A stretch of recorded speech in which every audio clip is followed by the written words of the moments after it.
This is tape 1 of 3 tapes on the New Order of Barbarians, referred to on these tapes as simply the New World System. Tapes 1 and 2 are reminiscence by Dr. Lawrence Dunegan of a speech given on March 20th, 1969 by an insider of the Order, whose names and credentials are given in the interview with Dr. Dunegan on tape 3. The moderator for these tapes is Randy Engel, National Director, U.S. Coalition for Life. There has been much written and much said by some people who have looked at all the changes that have occurred in American society in the past 20 years or so, and who have looked then retrospectively to earlier history of the United States and indeed of the world, and come to the conclusion that there is a conspiracy of sorts which influences, indeed controls, major historical events not only in the United States but around the world. This conspiratorial interpretation of history is based on people making observations from the outside, gathering evidence, and coming to the conclusion that from the outside they see a conspiracy. Their evidence and conclusion are based on evidence gathered in retrospect, period. I want to now describe what I heard from a speaker in 1969, which in several weeks will now be 20 years ago. The speaker did not speak in terms of retrospect, but rather predicting changes that would be brought about in the future. The speaker was not looking from the outside in, thinking that he saw conspiracy. Rather, he was on the inside, admitting that indeed there was an organized power, force, group of men who wielded enough influence to determine major events involving countries around the world, and he predicted, or rather expounded on changes that were planned for the remainder of this century. As you listen, if you can recall the situation, at least in the United States in 1969 and the few years thereafter, and then recall the kinds of changes which have occurred between then and now, almost 20 years later, I believe you'll be impressed with the degree to which the things that were planned to be brought about have already been accomplished. Some of the things that were discussed were not intended to be accomplished yet by 1988, but are intended to be accomplished before the end of this century. There is a timetable, and it was during this session that some of the elements of the timetable were brought out. Anyone who recalls early in the days of the Kennedy presidency, the Kennedy campaign, when he spoke of progress in the decade of the 60s, that was kind of a cliche in those days, the decade of the 60s. Well, by 1969, our speaker was talking about the decade of the 70s, the decade of the 80s, and the decade of the 90s. So that I think that terminology, that way of looking at things and expressing things, probably all comes from the same source. Prior to that time, I don't remember anybody saying the decade of the 40s and the decade of the 50s. So I think this overall plan and timetable had taken important shape with more predictability to those who control it sometime in the late 50s. That's speculation on my part. In any event, the speaker said that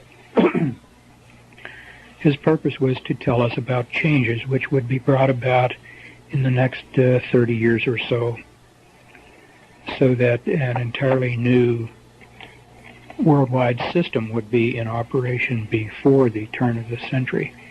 As he put it, we plan to enter the 21st century with a running start.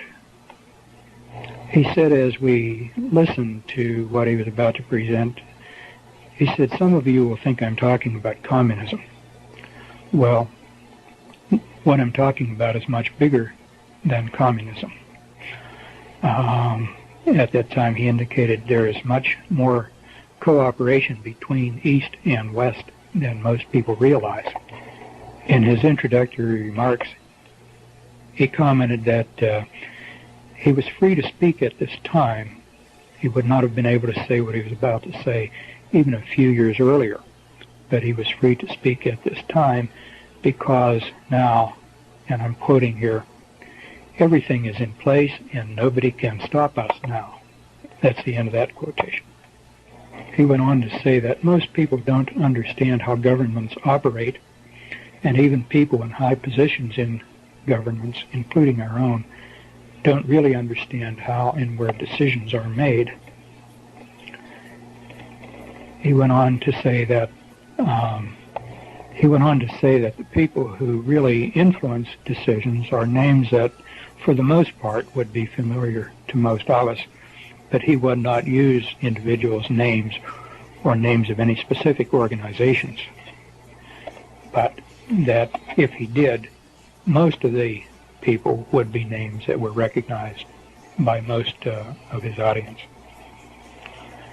He went on to say that they were not primarily people in public office, but people of prominence who were primarily known in their private occupations or private positions. The speaker was a doctor of medicine, a former professor at a large Eastern university, and he was addressing a group of doctors of medicine, about 80 in number. His name would not be widely recognized by anybody likely to hear this, and so there's no point in giving his name. The only purpose in recording this is that it may give a perspective to those who hear it regarding the changes which have already been accomplished in the past 20 years or so, and a bit of a preview to what at least some people are planning for the remainder of this century, so that we or they would enter the 21st century with a flying start. Some of us may not enter that century. His purpose in telling our group about these changes that were to be brought about was to make it easier for us to adapt to these changes. Indeed, as he quite accurately said, they would be changes that would be very surprising and in some ways difficult for people to accept, and he hoped that we, as sort of his friends, would make the adaptation more easily if we knew somewhat beforehand what to expect. Somewhere in the introductory remarks, he insisted that nobody have a tape recorder and that nobody take notes, which for a professor was a very remarkable kind of thing to expect from an audience. Something in his remarks suggested that there could be negative repercussions against him if it became widely known what he was about to say to our group, if it became widely known that indeed he had spilled the beans, so to speak. When I first heard that, I thought maybe that was sort of an ego trip, somebody enhancing his own importance.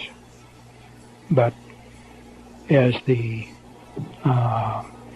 revelations unfolded, I began to understand why he might have had some concern about not having it widely known what was said, although this was a fairly public forum where he was speaking. Remarks were delivered, but nonetheless he asked that no notes be taken, no tape recorder be used, suggesting there might be some personal danger to himself if these revelations were widely publicized. Again, as the remarks began to unfold and some of the rather outrageous things that were said at that time, they certainly seemed outrageous, I made it a point to try to remember as much of what he said as I could, and during the subsequent weeks and months and years to connect my recollections to simple events around me, both to aid my memory for the future in case I wanted to do what I'm doing now, record this, and also to try to maintain a perspective on what would be developing if indeed it followed the predicted pattern, which it has.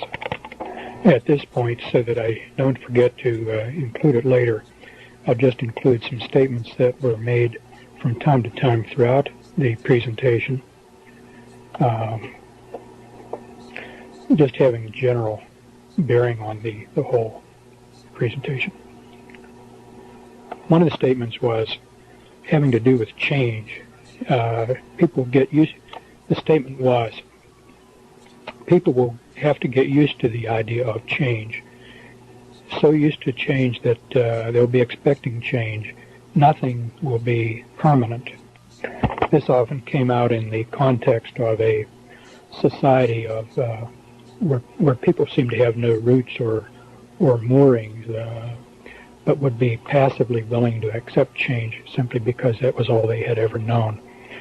This was sort of in contrast to generations of people up until this time where certain things you expect to be and remain in place as reference points for your life.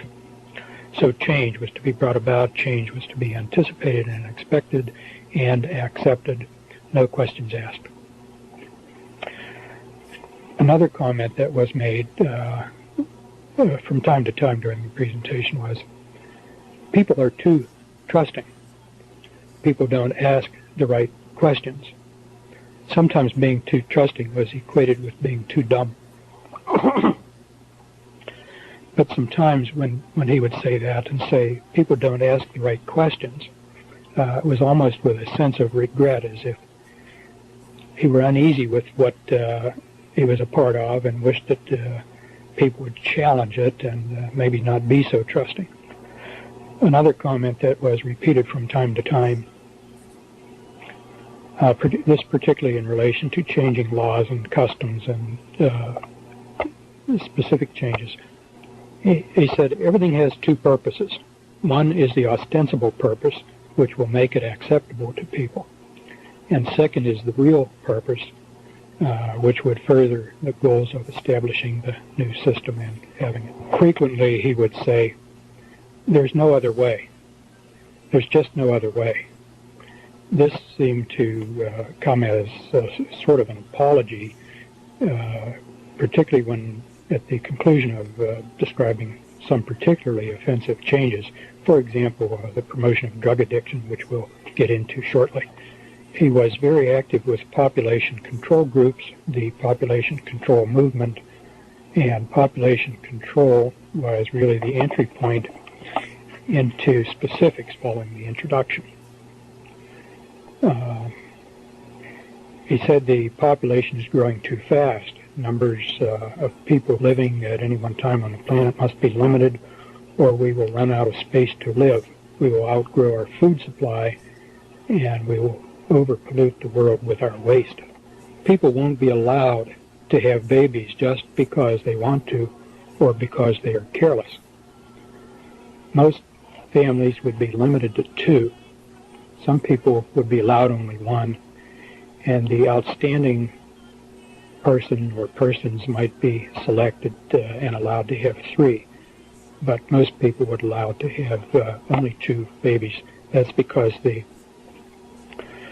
zero population growth is 2.1 children per completed family, so something like every 10th family might be allowed the privilege of the 3rd baby.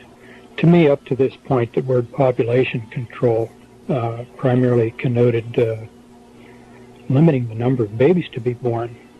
But this remark about what people would be allowed and then what followed made it quite clear that when you hear population control, that means more than just controlling births. It means control of every endeavor of the entire world population. A much broader meaning to that term than I had ever attached to it before hearing this. As you listen and reflect back on some of the things you hear, you will begin to recognize how one aspect dovetails with other aspects in terms of controlling human endeavors. Well, from population control, a natural next step then was sex. He said sex must be separated from reproduction. Sex is too pleasurable and the urges are too strong to expect people to give it up. Chemicals in food and in the water supply to reduce the sex drive are not practical. The strategy then would be not to diminish sex activity, but to increase sex activity, but in such a way that people won't be having babies. And the first consideration then here was contraception.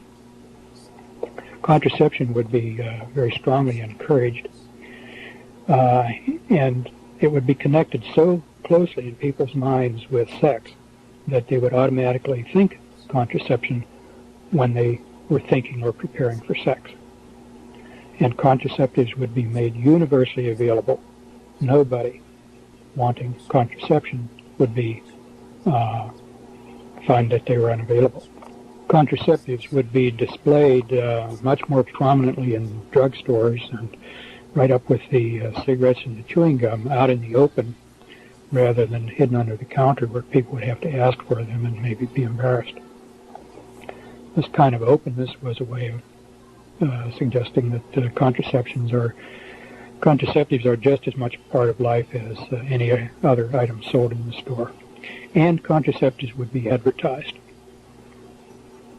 And contraceptives would be dispensed in the schools in association with sex education.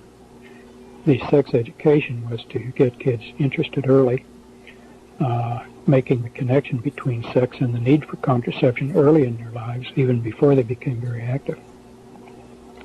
At this point, I was recalling some of my teachers, particularly in high school, and found it totally unbelievable to think of them agreeing to, much less participating in distributing contraceptives to students. But that only reflected my lack of understanding of how these people operate.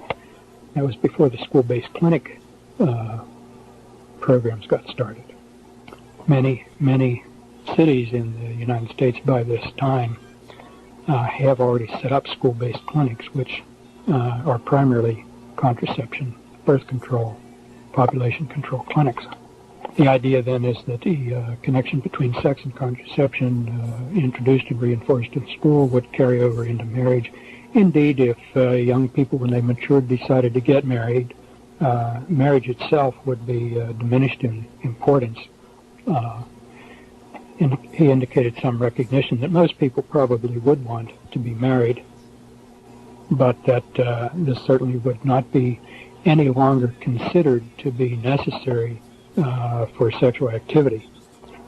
No surprise then that the next item was abortion, and this now back in 1969, 4 years before Roe v. Wade.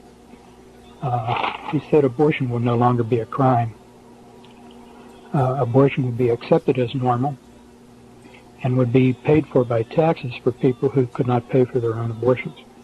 Contraceptives would be made available by tax money so that nobody would have to do without contraceptives. If school sex programs would lead to more pregnancies in children, that was really seen as no problem. Parents who think they are opposed to abortion on moral or religious grounds will change their minds when it is their own child who is pregnant. So this will help overcome opposition to abortion.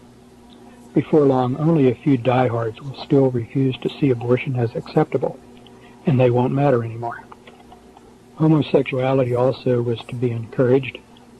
People will be given permission to be homosexuals. That's the way it was stated. They won't have to hide it. And elderly people will be encouraged to continue to have active sex lives into their very old ages as long as they can. Everyone will be given permission to have sex to enjoy however they want. Anything goes. This is the way it was put.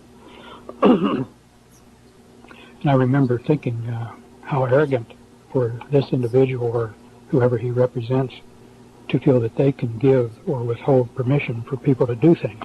But that was the terminology that was used.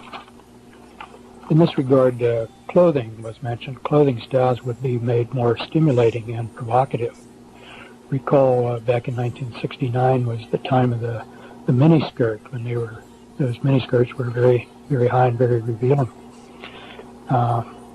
He said it's not just the amount of skin that is exposed that makes clothing sexually seductive, but other more subtle things are often more suggestive. Things like movement and the cut of clothing and the kind of fabric, the positioning of accessories on the clothing. If a woman has an attractive body, why should she not show it, was one of the statements. There's was not detail on what was meant by provocative clothing, but since that time, if you watch the changes in clothing styles, blue jeans are cut in a way that they're much more tight-fitting through the crotch. They form wrinkles. Wrinkles essentially are arrows, lines which direct one's vision to certain anatomic areas. And this was around the time of the burn your bra activity. He indicated that a lot of women should not go without a bra. They need a bra to be attractive. So instead of banning bras and burning them, bras would come back, but they would be thinner and softer, allowing more natural movement. It was not specifically stated, but certainly a very thin bra is much more revealing of the nipple and what else is underneath than heavier bras that were in style up to that time. Technology. Earlier he said sex and reproduction would be separated. You would have sex without reproduction, and then technology was reproduction without sex. This would be done in the laboratory. Indicated already much research was underway about making babies in the laboratory. There was some elaboration on that, but I don't remember the details. How much of that technology has come to my attention since that time, I don't remember. I don't remember in a way that I can distinguish what was said from what I subsequently have just learned as general medical information. Families. Families would be limited in size. We already alluded to not being allowed more than 2 children. Divorce would be made easier and more prevalent. Most people who marry will marry more than once. More people will not marry. Unmarried people would stay in hotels and even live together. That would be very common, and nobody would even ask questions about it. It would be widely accepted as no different from married people being together. More women will work outside the home. More men will be transferred to other cities in their jobs. More men would travel and work. Therefore, it would be harder for families to stay together. This would tend to make the marriage relationship less stable, and therefore tend to make people less willing to have babies. And the extended family would be smaller and more remote. Travel would be easier, less expensive for a while, so that people who did have to travel would feel that they could get back to their families, not that they were abruptly being made remote from their families. But one of the net effects of easier divorce laws, combined with the promotion of travel and transferring families from one city to another, was to create instability in the families. If both husband and wife are working and one partner gets transferred, the other one may not be easily transferred. So one either gives up his or her job and stays behind while the other leaves, or else gives up the job and risks not finding employment in the new location. Rather diabolical approach to this whole thing. Euthanasia. Everybody has a right to live only so long. The old are no longer useful. They become a burden. You should be ready to accept death. Most people are. An arbitrary age limit could be established. After all, you have a right to only so many steak dinners, so many orgasms, and so many good pleasures in life. And after you've had enough of them, and you're no longer productive in working and contributing, then you should be ready to step aside for the next generation. Some things that would help people realize that they had lived long enough. He mentioned several of these. I don't remember them all. Here are a few. The use of very pale printing ink on forms that people necessary to fill out, so that older people wouldn't be able to read the pale ink as easily and would need to go to younger people for help. Automobile traffic patterns. There would be more high-speed traffic lanes, traffic patterns that older people would, with their slower reflexes, would have trouble dealing with, and thus tend to lose some of their independence. Big item which was elaborated at some length was the cost of medical care would be made burdensomely high. Medical care would be connected very closely with one's work, but also would be made very, very high in cost, so that it would simply be unavailable to people beyond a certain time. And unless they had a remarkably rich supporting family, they would just have to do it without care. And the idea was that if everybody sees enough what a burden it is on the young to try to maintain the old people,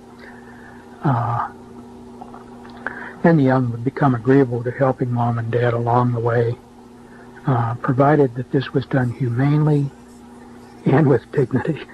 And then the example was there could be like a nice farewell party, a real celebration. Mom and dad had done a good job.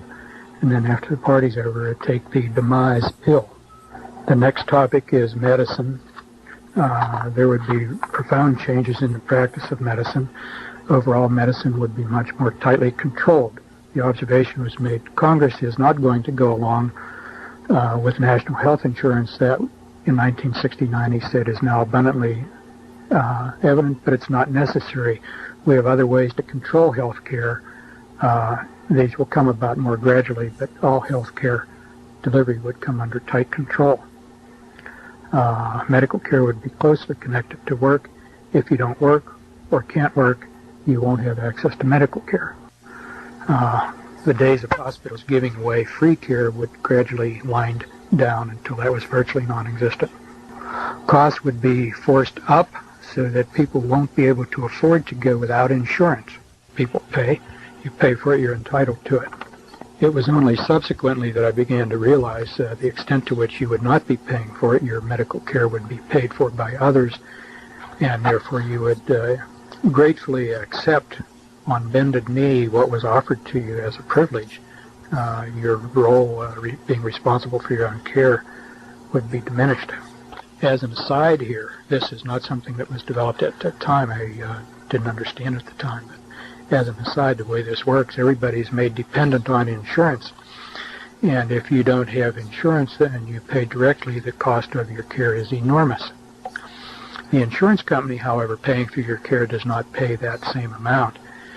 If you are charged, say, $600 for the use of an operating room, the insurance company does not pay $600 on your part. They pay $300 or $400. And that differential in billing has the desired effect. It enables the insurance company to pay for that which you could never pay for. They get a discount that's unavailable to you. When you see your bill, you're grateful that the insurance company can do that, and in this way you are dependent and virtually required to have insurance. The whole billing is fraudulent. Anyhow, continuing on now, access to hospitals would be tightly controlled. Identification will be needed to get into the building. Security in and around hospitals would be established and gradually increased so that nobody without identification could get in or move around inside the building. Theft of hospital equipment, things like typewriters and microscopes and so forth, would be allowed, and exaggerated, reports of it would be exaggerated, so that this would be the excuse needed to establish the need for strict security until people got used to it. And anybody moving about in a hospital would be required to wear an identification badge with a photograph and telling why he was there, employee or lab technician or visitor or whatever. And this is to be brought in gradually, getting everybody used to the idea of identifying themselves until it was just accepted. This need for ID to move about would start in small ways, hospitals, some businesses, but gradually expand to include everybody in all places. It was observed that hospitals can be used to confine people for the treatment of criminals. This did not mean necessarily medical treatment. At that time, I did not know the word psycho prison, as in the Soviet Union, but without trying to recall all the details, basically it was describing the use of hospitals both for treating the sick and for confinement of criminals for reasons other than the medical well-being of the criminal. Definition of criminal was not given. The image of the doctor would change. No longer would he be seen as an individual professional in service to individual patients, but the doctor would be gradually recognized as a highly skilled technician, and his job would change. The job is to include things like executions by lethal injection. The image of the doctor as being a powerful, independent person would have to be changed. And he went on to say, doctors that make entirely too much money, they should advertise like any other product. Lawyers would be advertising too. Keep in mind, this was an audience of doctors being addressed by a doctor, and it was interesting that he would make some rather insulting statements to his audience without fear of antagonizing us. The solo practitioner would become a thing of the past. A few diehards might try to hold out, but most doctors would be employed by an institution of one kind or another. Group practice would be encouraged, corporations would be encouraged, and then once the corporate image of medical care, as this gradually became more and more acceptable, doctors would more and more become employees rather than independent contractors. And along with that, of course, unstated but necessary, is the employee serves his employer, not his patient. So that's, and we've already seen quite a lot of that in the last 20 years, and currently more on the horizon. The term HMO was not used at that time, but as you look at HMOs, you see this is the way that medical care is being taken over since the national health insurance approach did not get through the Congress. A few diehard doctors may try to make a go of it, remaining in solo practice, remaining independent, which parenthetically is me.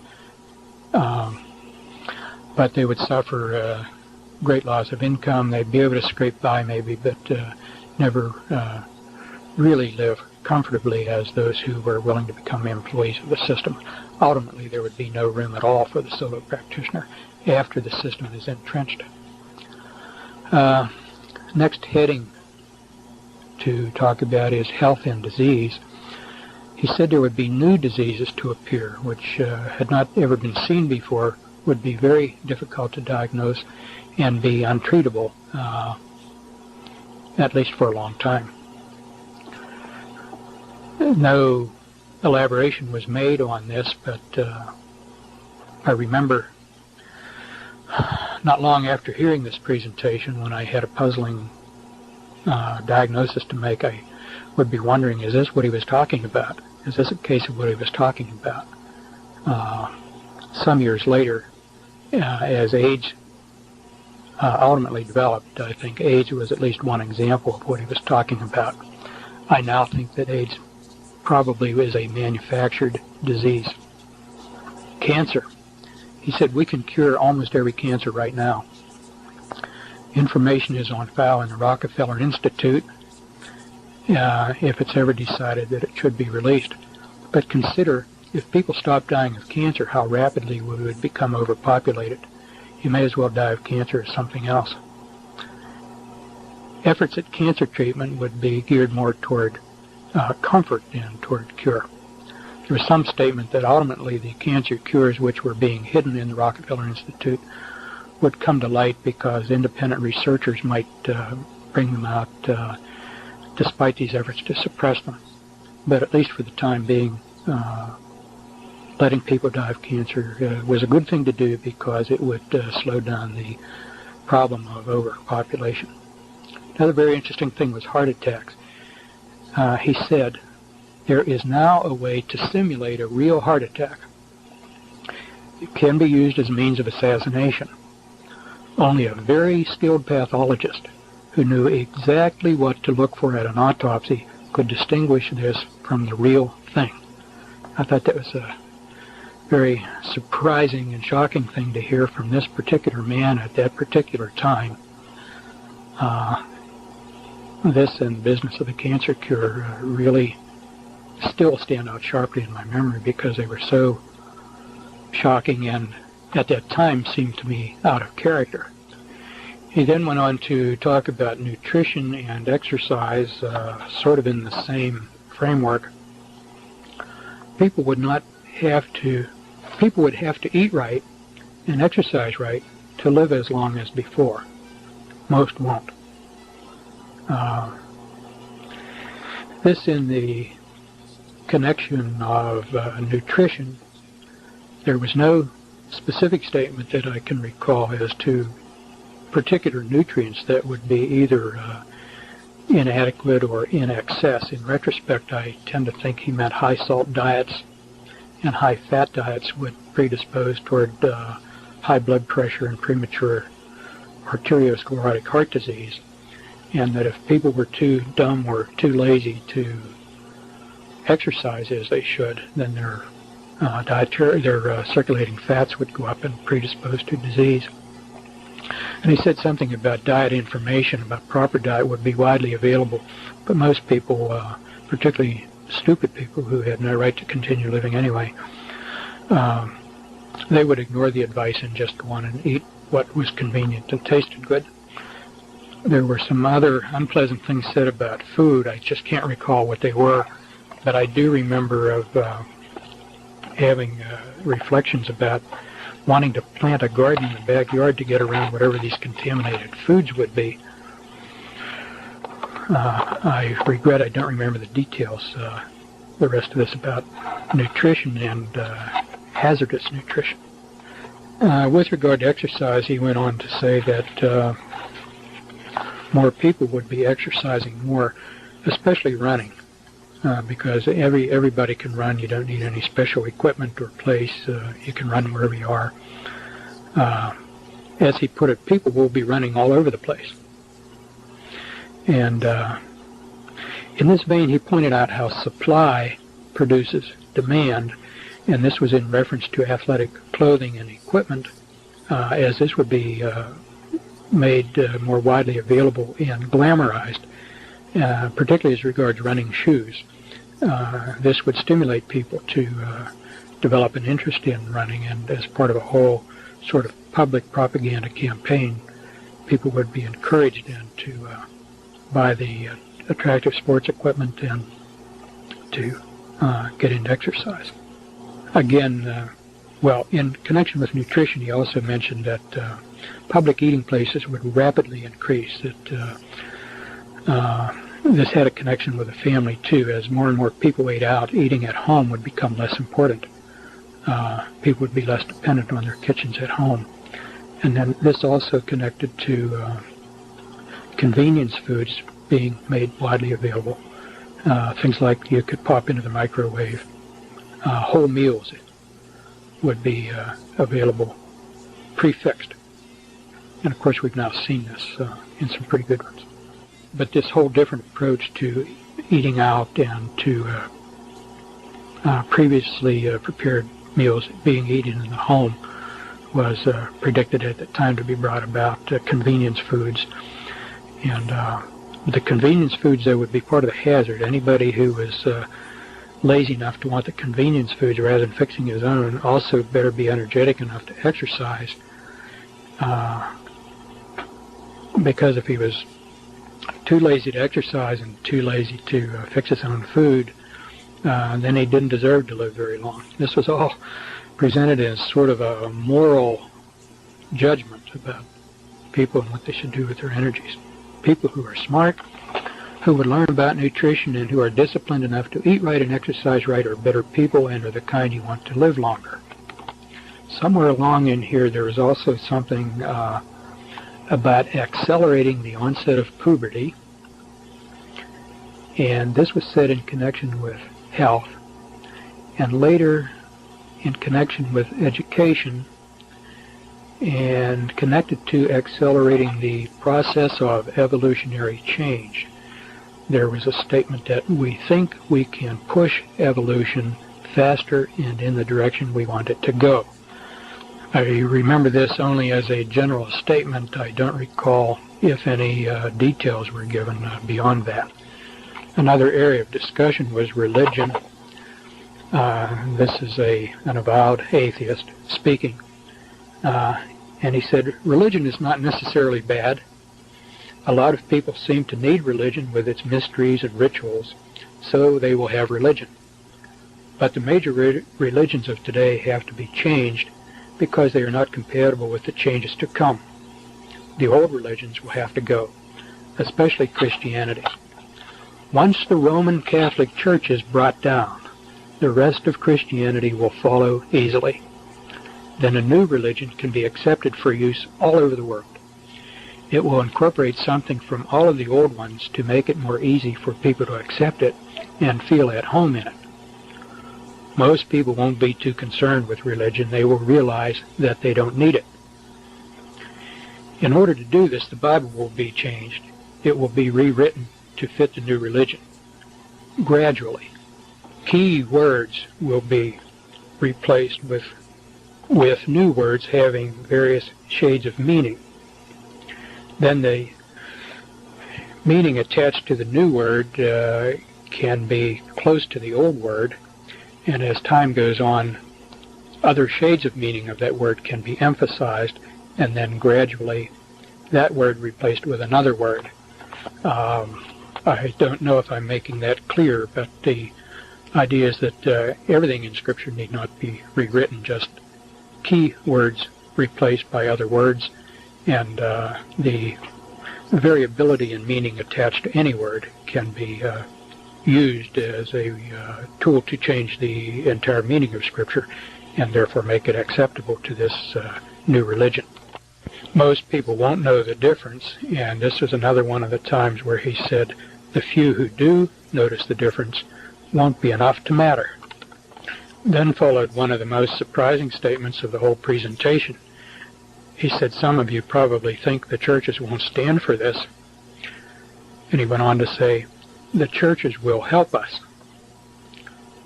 There was no elaboration on this. It was unclear just what he had in mind when he said the churches will help us.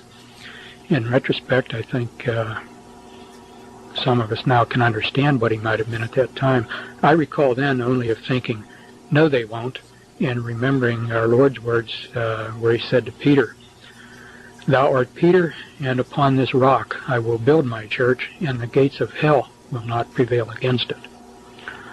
So Yes, some people in the churches might help, and in the subsequent 20 years we've seen how some people in churches have helped.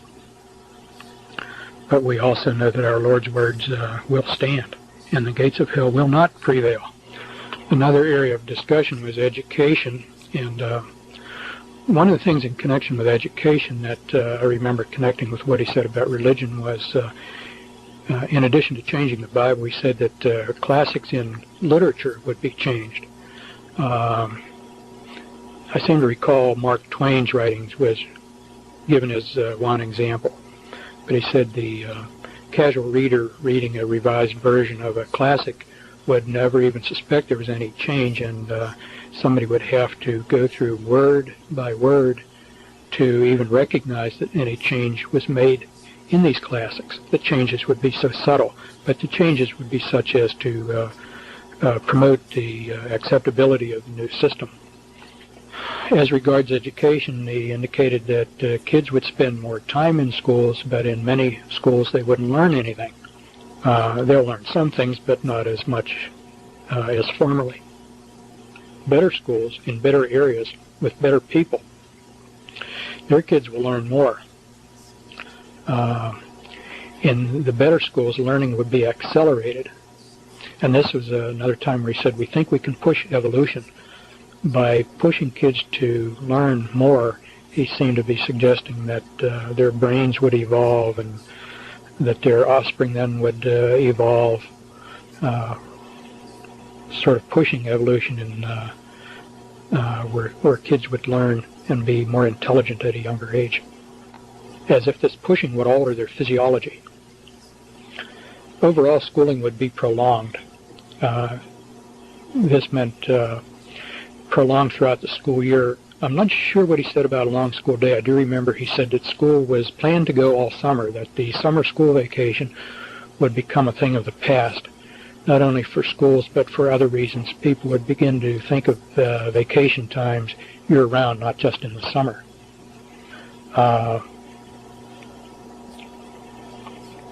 For most people, it would take longer to complete their education. To get what originally had been in a bachelor's program would now require advanced degrees and more schooling. So that a lot of school time would be just wasted time. Good schools would become more competitive. I inferred when he said that he was including all schools, elementary up through college, but I don't recall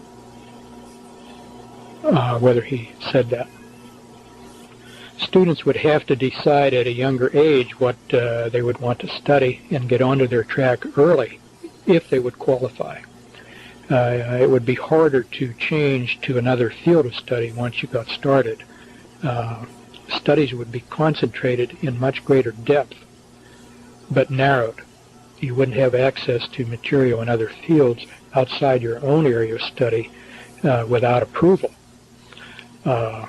This seemed to be more where he talked about limited access to other fields. I seem to recall that as being more at the college level, high school and college level perhaps. People would be very specialized in their own area of expertise, but they won't be able to get a broad education and won't be able to understand what is going on overall.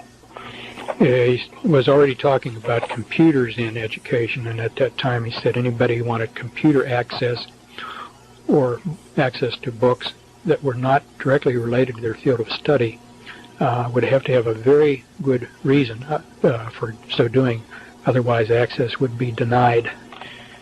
Another angle was that the schools would become more important in people's overall life. Kids, in addition to their academics, would have to get into school activities unless they wanted to feel completely out of it. But spontaneous activities among kids, the thing that came to my mind when I heard this was sandlot football and sandlot baseball teams that we worked up as kids growing up. I said to kids wanting any activities outside of school would be almost forced to get them through the school. There would be few opportunities outside. Now, the pressures of the accelerated academic program and accelerated demands where kids would feel they had to be part of something one or another athletic club or some school activity. These pressures he recognized would cause some students to burn out. He said the smartest ones will learn how to cope with the pressures and to survive. There will be some help available to students in handling stress, but the unfit won't be able to make it. They will then move on to other things. In this connection, and later on in the connection with drug abuse and alcohol abuse, he indicated that psychiatric services to help would be increased dramatically. In all the pushing for achievement, it was recognized that many people would need help, and the people worth keeping around would be able to accept and benefit from that help and still be super achievers. Those who could not would fall by the wayside and therefore were sort of dispensable, expendable, I guess is the word I want. Education would be lifelong. Adults would be going to school. There will always be new information that adults must have to keep up. When you can't keep up anymore, you're too old. This was another way of letting older people know that the time had come for them to move on and take the demise pill. If you got too tired to keep up with your education, you got too old to learn new information, then this was a signal you begin to prepare to get ready to step aside. In addition to revising the classics, which I alluded to a while ago with revising the Bible, he said some books would just disappear from libraries.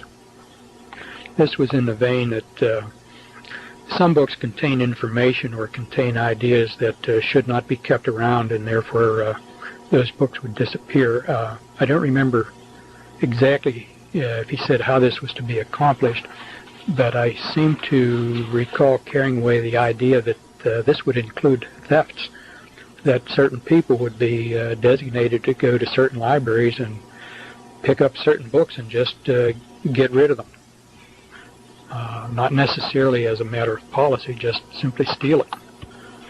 Further down the line, not everybody will be allowed to own books, and some books nobody will be allowed to own. Another area of discussion was laws that would be changed. At that time, a lot of states had blue laws about Sunday sales and certain Sunday activities. They said the blue laws would all be repealed. Gambling laws would be repealed or relaxed so that gambling would be increased. Indicated then that governments would get into gambling. We've had a lot of state lotteries pop up around the country since then, and at the time we were already being told that would be the case. Why should all that gambling money be kept in private hands when the state could benefit from it, was the rationale behind it. But people should be able to gamble if they want to, so it would become a civil activity rather than a private or illegal activity. Bankruptcy laws would be changed. I don't remember the details, but just that they would be, and I know subsequent to that time they have been.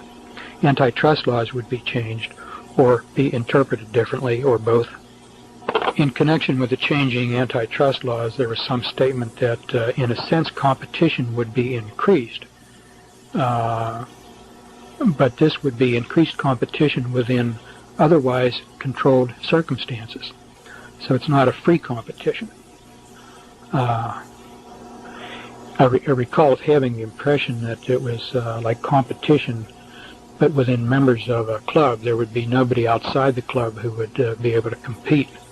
Sort of like teams competing within a professional sports league. If you're in the NFL or the American or National Baseball leagues, you compete within the league, but the league is all in agreement on what the rules of competition are. Not a really free competition. Drug use would be increased, alcohol abuse would be increased, and law enforcement efforts against drugs would be increased. On first hearing that, it sounded like a contradiction. Why increase drug abuse and simultaneously increase law enforcement against drug abuse? But the idea is that in part the increased availability of drugs would provide a sort of law of the jungle whereby the weak and the unfit would be selected out. There was a statement made at that time before the earth was overpopulated, there was a law of the jungle where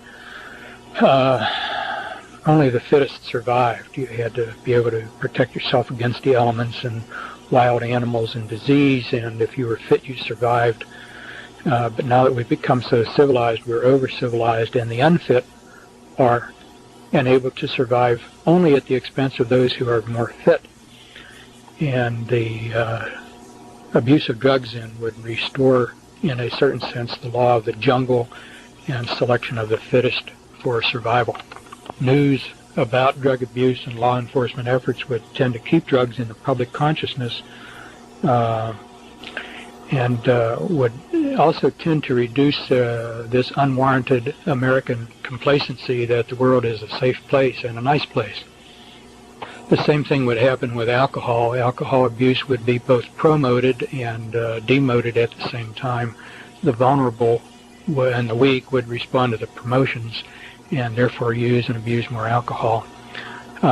Drunk driving would become more of a problem, and stricter rules about driving under the influence would be established so that more and more people would lose their privilege to drive. This also had connection with something we'll get to later about overall restrictions on travel.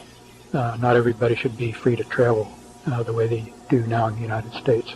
People don't have a need to travel that way. It's a privilege, was kind of the high-handed way it was put. Again, much more in the way of psychological services would be made available to help those who got hooked on drugs and alcohol. The idea being that in order to promote this drug and alcohol abuse, to screen out some of the unfit, people who otherwise are pretty good also would be subject to getting hooked. And if they were really worth their salt, they would have enough sense to seek psychological counseling and to benefit from it. So this was presented as sort of a redeeming value on the part of the planners. It was as if he were saying, you think we're bad in promoting these evil things, but look how nice we are. We're also providing a way out. More jails would be needed. Hospitals could serve as jails. Some new hospital construction would be designed so as to make them adaptable to jail-like use. This is tape number 2 on the New Order of Barbarians. Change. Nothing is permanent.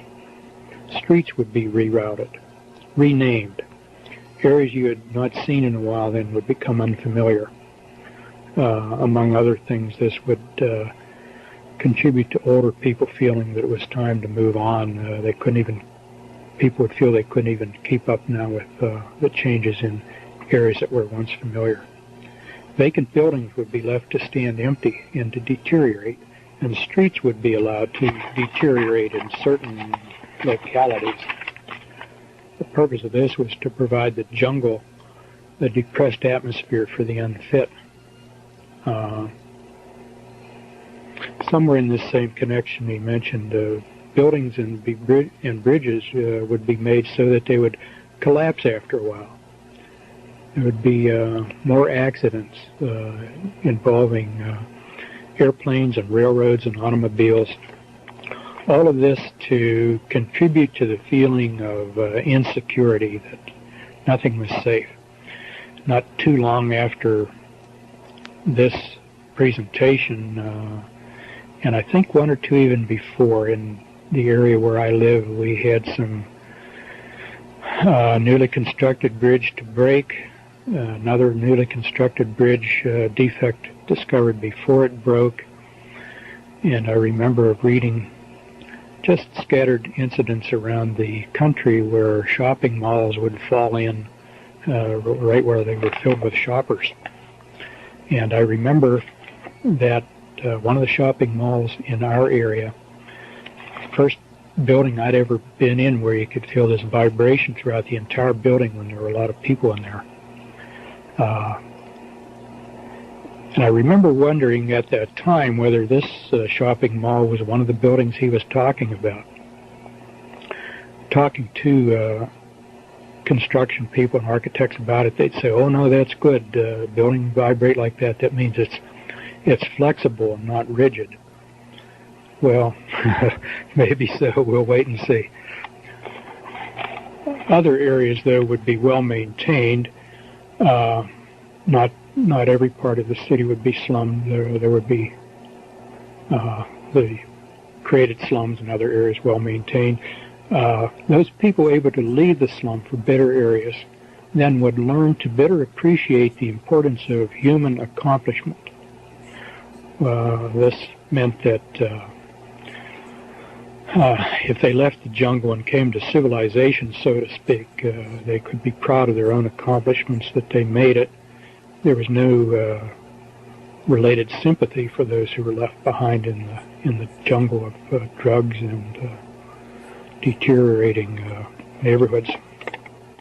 And then a statement that was kind of surprising: we think we can effectively limit crime to the slum areas, so it won't be spread heavily into better areas.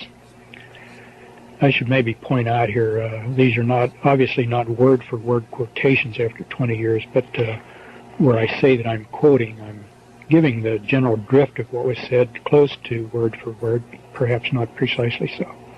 But anyhow, I remember wondering, how can you be so confident that the criminal element is going to stay where you want it to stay? But he went on to say there would be increased security would be needed in the better areas. That would mean more police, better coordinated police efforts. He did not say so, but I wondered at that time about the moves that were afoot to consolidate all the police departments of suburbs around major cities. I think the John Birch Society was one who was saying, support your local police, don't let them be consolidated. And I remember wondering if that was one of the things he had in mind about security. It was not explicitly stated. But anyhow, he went on to say there would be a whole new industry of residential security systems to develop, with alarms and locks and alarms going into the police department so that people could protect their wealth and their well-being. Because some of the criminal activity would spill out of the slums into better, more affluent-looking areas that looked like they'd be worth burglarizing. But, and again, it was stated like as a redeeming quality. See, we're generating all this more crime, but look how good we are. We're also generating the means for you to protect yourself against the crime. Sort of repeated thing throughout this presentation was the recognized evil, and then the self-forgiveness, saying, well, see, we've given you a way out. American industry came under discussion. It was the first that I'd heard of the term global interdependence, or that notion. The stated plan was that different parts of the world would be assigned different roles of industry and commerce in a unified global system. The continued preeminence of the United States and the relative independence and self-sufficiency of the United States would have to be changed. This was one of the several times where he said, in order to create a new structure, you first have to tear down the old. And American industry was one example of that. Our system would have to be curtailed in order to give other countries a chance to build their industries, because otherwise they would not be able to compete against the United States. And this was especially true of our heavy industries that would be cut back while the same industries were being developed in other countries, notably Japan. And at this point there was some discussion of steel, and particularly automobiles. I remember saying that automobiles would be imported from Japan on a equal footing with our own domestically produced automobiles, but the Japanese product would be better. Things would be made so they would break and fall apart. That is in the United States. So that people would tend to prefer the imported variety, and this would give a bit of a boost to foreign competitors one example was Japanese. In 1969, Japanese automobiles, if they were sold here at all, I don't remember, but they certainly weren't very popular. But the idea was you would get a little bit disgusted with your Ford, GM, or Chrysler product or whatever, because little things like window handles would fall off more, and plastic parts would break that, had they been made of metal, would hold up. Your patriotism about buying American would soon give way to practicality, that if you bought Japanese or German or imported, that it would last longer and you'd be better off. Patriotism would go down the drain then. There was mention elsewhere of things being made to fall apart too. One of the, I don't remember specific items that, if they were even stated, other than automobiles, but I do recall having the impression, sort of in my imagination, of a surgeon having something fall apart in his hands in the operating room at a critical time. Was he including this sort of thing in his discussion? But somewhere in this discussion about things being made deliberately defective and unreliable, not only was to tear down patriotism, but to be just a little source of irritation to people who would use such things. Again, the idea that you not feel terribly secure, promoting the notion that the world isn't a terribly reliable place. The United States was to be kept strong in information, communications, high technology, education, and agriculture. The United States was seen as continuing to be sort of the keystone of this global system, but heavy industry would be transported out. One of the comments made about heavy industry was we had had enough environmental damage from smokestacks and industrial waste, and some of the other people could put up with that for a while. This, again, was supposed to be a redeeming quality for Americans to accept. You took away our industry, but you saved our environment. So we really didn't lose anything. And along this line, there were talks, there was then discussion about people losing their jobs as a result of industry, and opportunities for retraining, and particularly population shifts would be brought about. This is sort of an aside, but I think I'll explore the aside before I forget it more. Population shifts were to be brought about so that people would be tending to move into the Sun Belt. There would be sort of people without roots in their new locations, and traditions are easier to change in a place where there are a lot of transplanted people as compared to trying to change traditions in a place where people grew up and had an extended family where they had roots. Things like new medical care systems. If you pick up from Northeast Industrial City and you transplant yourself to the South, Sun Belt, or Southwest, you'll be more accepting of whatever kind of, for example, controlled medical care you find there than you would accept a change in the medical care system where you had roots and the support of your family. Also in this vein, it was mentioned that he used the plural personal pronoun we. We take control first of the port cities, New York, San Francisco, Seattle. The idea being that this is a piece of strategy, the idea being that if you control the port cities with your philosophy and your way of life, the heartland in between has to yield. I can't elaborate more on that, but it is interesting that if you look around the most liberal areas in the country, and progressively so are the seacoast cities, the heartland, the Midwest, does seem to have maintained its conservatism. But as you take away industry and jobs and relocate people, then this is a strategy to break down conservatism. When you take away industry and people are unemployed and poor, they will accept whatever change seems to offer them survival, and their morals and their commitment to things will all give way to survival. That's not my philosophy, that's the speaker's philosophy. Anyhow, going back to industry, some heavy industry would remain just enough to maintain sort of a seed bed of industrial skills, which could be expanded if the plan didn't work out as it was intended, so that the country would not be devoid of assets and skills. But this was just sort of a contingency plan. It was hoped and expected that the worldwide specialization would be carried on. But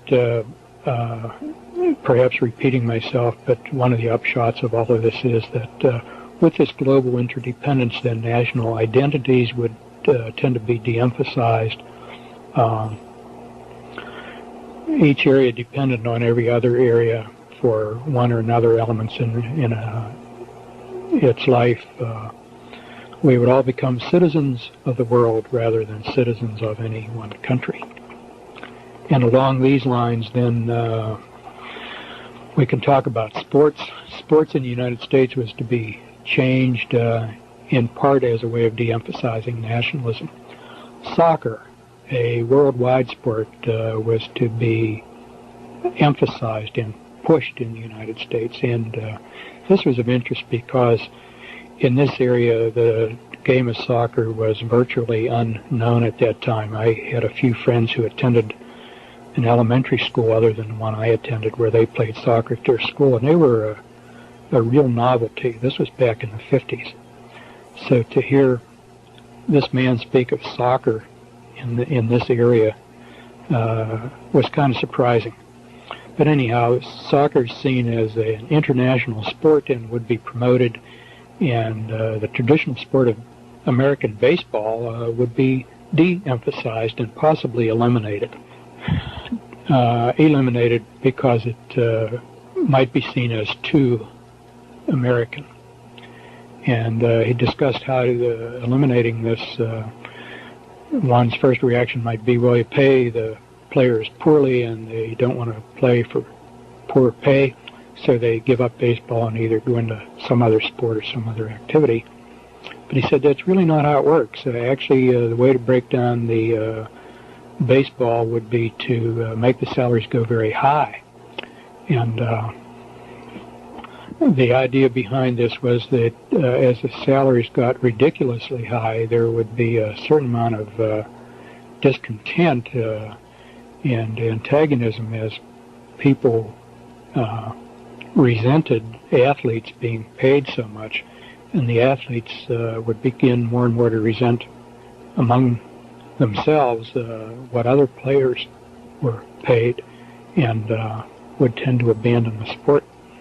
And these high salaries then also could break the owners and alienate the fans. And then the fans would support soccer, and the baseball fields could be used as soccer fields. Wasn't said definitely this would have to happen, but if the international flavor didn't come around rapidly enough, this could be done. There was some comment along the same lines about football, although I seem to recall he said football would be harder to dismantle because it was so widely in the colleges as well as the professional leagues, and would be harder to tear down. And there was something also about the violence in football that met a psychological need that was perceived, and people have a need for this vicarious violence, and so football, for that reason, might be left around to meet that vicarious need. Same thing, too, with hockey. Hockey had more of an international flavor and would be emphasized. There was some foreseeable international competition about hockey and particularly soccer. At that time, hockey was international between the United States and Canada. I was kind of surprised because I thought the speaker just never impressed me as being at all a hockey fan, and I am. And it turns out he was not. He just knew about the game and what it would do to this changing sports program. But in any event, soccer was to be the keystone of athletics because it's already a worldwide sport. It's South America and Europe and parts of Asia and the United States should get on the bandwagon. And all this would foster international competition so that we would all become citizens of the world to a greater extent than citizens of our own narrow nations. There was some discussion about hunting. Not surprisingly, hunting requires guns, and gun control is a big element in these plans. And I don't remember the details much, but the idea is that gun ownership is a privilege and not everybody should have guns, and hunting was an inadequate excuse for owning guns, and everybody should be restricted in gun ownership. The few privileged people who should be allowed to hunt could maybe rent or borrow a gun from official quarters rather than own their own. After all, everybody doesn't have a need for a gun, was the way it was put. Very important with sports was sports for girls. Athletics would be pushed for girls, and this was intended to replace dolls.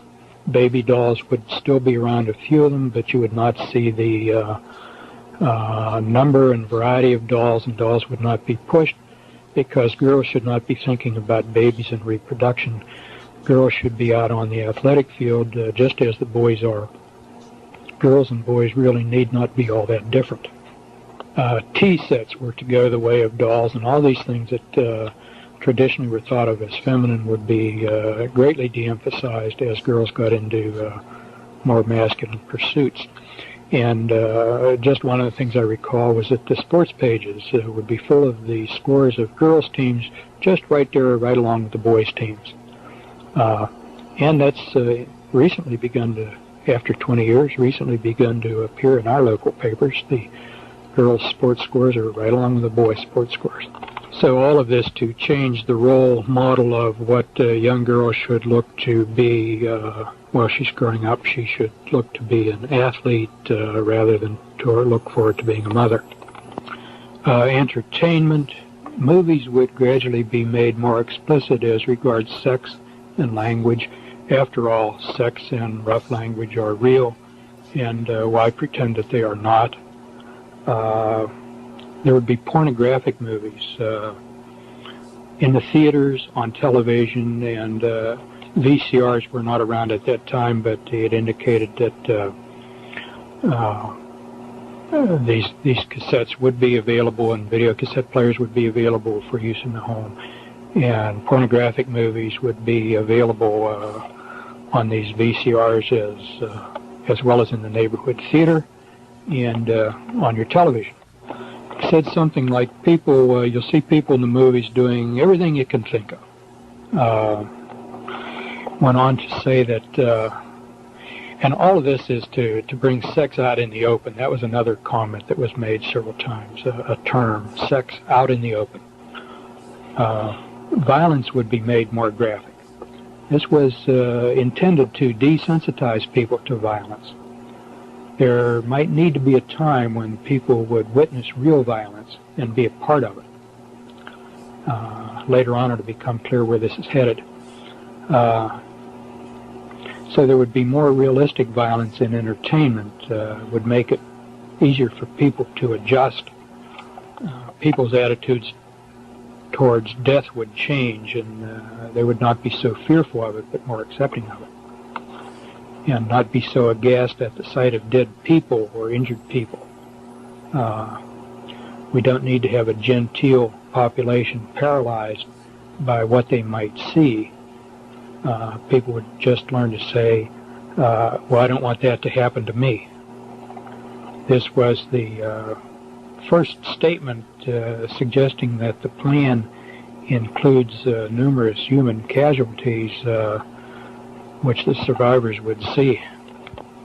This particular aspect of the presentation came back in my memory very sharply a few years later when a movie about the Lone Ranger came out, and I took my very young son to see it, and early in the movie were some very violent scenes. One the victim's shot in the forehead, and there was sort of a splat where the bullet entered his forehead and some blood. And I remember regretting that I took my son, and remember of feeling anger toward the doctor who spoke. Not that he made the movie, but he agreed to be part of this movement, and I was repelled by the movie, and it brought back this aspect of his presentation very sharply in my memory. As regards music, he made a rather straightforward statement like, music will get worse. And in 1969, the rock music was getting more and more unpleasant. It was interesting that just his word, the way he expressed it, it would get worse, acknowledging that it was already bad. Lyrics would become more openly sexual. No new sugary romantic music would be publicized like that which had been written before that time. All the old music would be brought back on certain radio stations and records for older people to hear. And older folks would have sort of their own radio stations to hear. And the younger people, their music, as it got worse and worse, would be on their stations, and he seemed to indicate that one group would not hear the other group's music. Older folks would just refuse to hear the junk that was offered to young people, and the young people would accept the junk because it was identified them as their generation and helped them feel distinct from the older generation. I remember at the time of thinking that would not last very long because even young kids wouldn't like the junk. When they got a chance to hear the older music that was prettier, they would gravitate toward it. Unfortunately, I was wrong about that. When the kids get through their teens and into their 20s, some of them improve their taste in music. But unfortunately, he was right. They get used to this junk, and that's all they want. A lot of them can't stand really pretty music. He went on to say the music would carry a message to the young, and nobody would even know the message was there. They'd just think it was loud music. At the time, I didn't understand quite what he meant by that, but in retrospect, I think we know what the messages are in the music for the young. And again, he was right. This aspect was sort of summarized with a notion that entertainment would be a tool to influence young people, won't change the older people. They're already set in their ways. But the changes would be all aimed at the young who are in their formative years, and the older generation would be passing. Not only could you not change them, but they're relatively unimportant anyhow. Once they live out their lives and are gone, the younger generation being formed are the ones that would be important for the future in the 21st century. He also indicated all the old movies would be brought back again, and I remember on hearing that, through my mind ran quickly the memories of a number of old movies that I wondered if they would be included, the ones that I thought I would like to see again. Along with bringing back old music and old movies for older people, there were other privileges that also would be accorded older folks. Free transportation, breaks on purchases, discounts, tax discounts, a number of privileges just because they were older. And this was stated to be sort of a reward for the generation which had grown up through the Depression and had survived the rigors of World War II. They had deserved it, and they were going to be rewarded with all these goodies. And the bringing back of the good old music and the good old movies was going to help ease them through their final years in comfort. Then the presentation began to get rather grim, because once that generation passed, and that would be in the late 80s and the early 90s, where we are now, most of that group would be gone. And then gradually things would tighten up, and the tightening up would be accelerated. The old movies and old songs would be withdrawn. The gentler entertainment would be withdrawn. Travel instead of being easy for old folks, travel then would become very restricted. People would need permission to travel, and they would need a good reason to travel. If you didn't have a good reason for your travel, you would not be allowed to travel. Everyone would need ID. This would at first be an ID card you would carry on your person, and you must show when you're asked for it. It was already planned that later on some sort of device would be developed to be implanted under the skin that would be coded specifically to identify the individual. This would eliminate the possibility of false ID and also eliminate the possibility of people saying, well, I lost my ID. The difficulty about the skin implanted ID was stated to be getting a material that would stay in or under the skin without causing a foreign body reaction, whereby the body would reject it or cause infection, and that this would have to be material on which information could be recorded and retrieved by some sort of scanner while it was not rejected by the body. Silicone was mentioned. Silicone at that time was thought to be well tolerated. It was used to augment breasts. Women who felt their breasts were too small would get silicone implants. I guess that still goes on. In any event, silicone was seen at that time as the promising material to do both, to be retained in the body without rejection and to be able to retain information retrievable by electronic means. Food. Food supply would come under tight control. If population growth didn't slow down, food shortages could be created in a hurry, and people would realize the dangers of overpopulation. Ultimately, whether the population slows down or not, though, the food supply is to be brought under centralized control so that people would have enough to be well nourished, but they would not have enough to support any fugitive from the new system. In other words, if you had a friend or relative who didn't sign on, and growing one's own food would be outlawed. This would be done under some sort of pretext. In the beginning, I mentioned there were two purposes for everything. One, the ostensible purpose, and two, the real purpose. And an ostensible purpose here would be that growing your own vegetables was unsafe, it would spread disease or something like that. So the acceptable idea was to protect the consumer, but the real idea is to limit the food supply, and growing your own food would be illegal.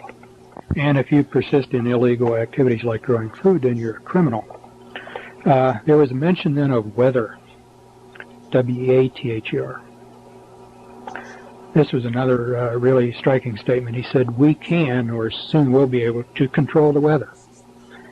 He said, I'm not merely referring to dropping iodide crystals into clouds to precipitate rain that's already there, but real control.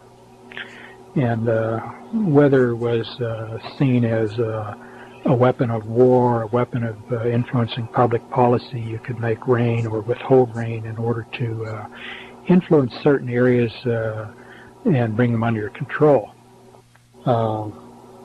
There were two sides to this that were kind of striking. He said, on the one hand, you can make drought during the growing season so that nothing will grow, and on the other hand, you can make for very heavy rains during the harvest seasons so that the fields are too muddy to bring in the harvest, and indeed one might be able to do both.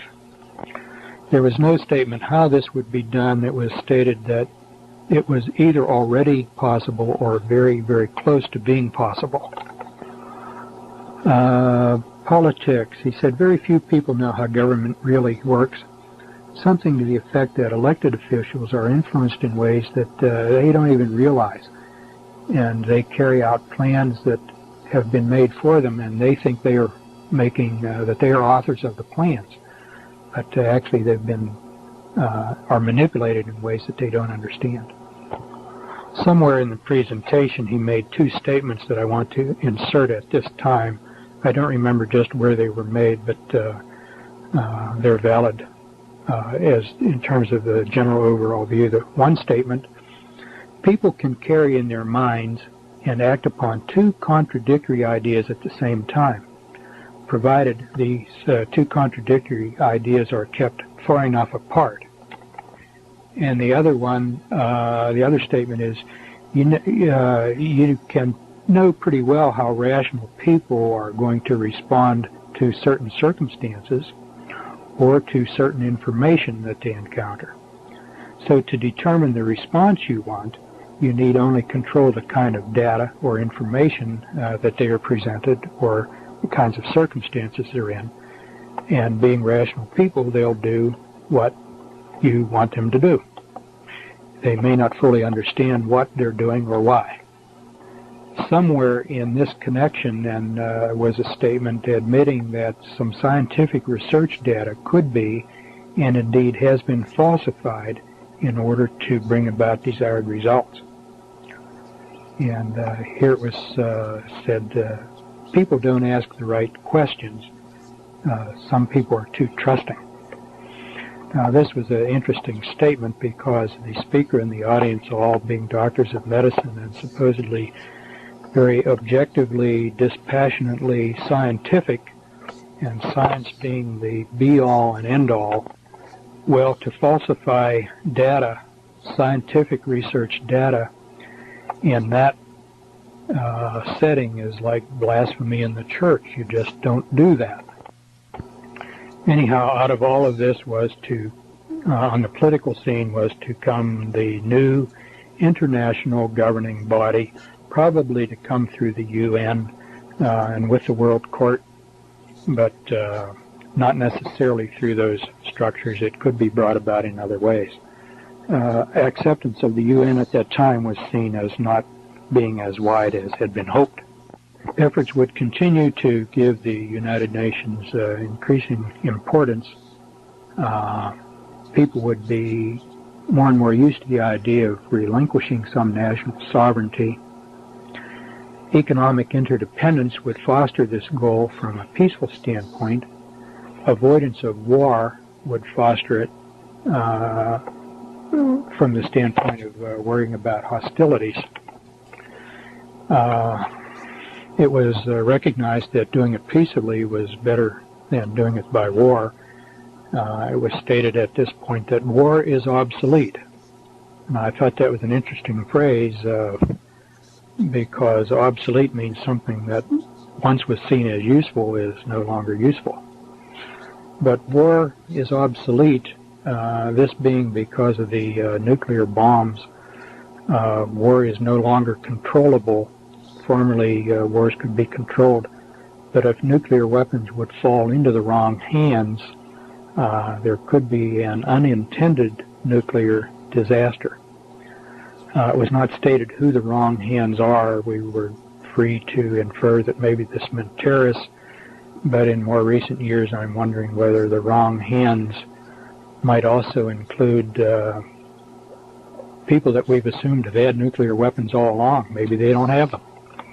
Just as it was stated that industry would be preserved in the United States a little bit, just in case the worldwide plans didn't work out, just in case some country or some other powerful person decided to bolt from the pack and go his own way.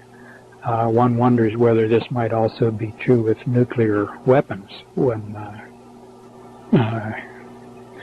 you hear that he said they might fall into the wrong hands, there was some statement that the possession of nuclear weapons has been tightly controlled,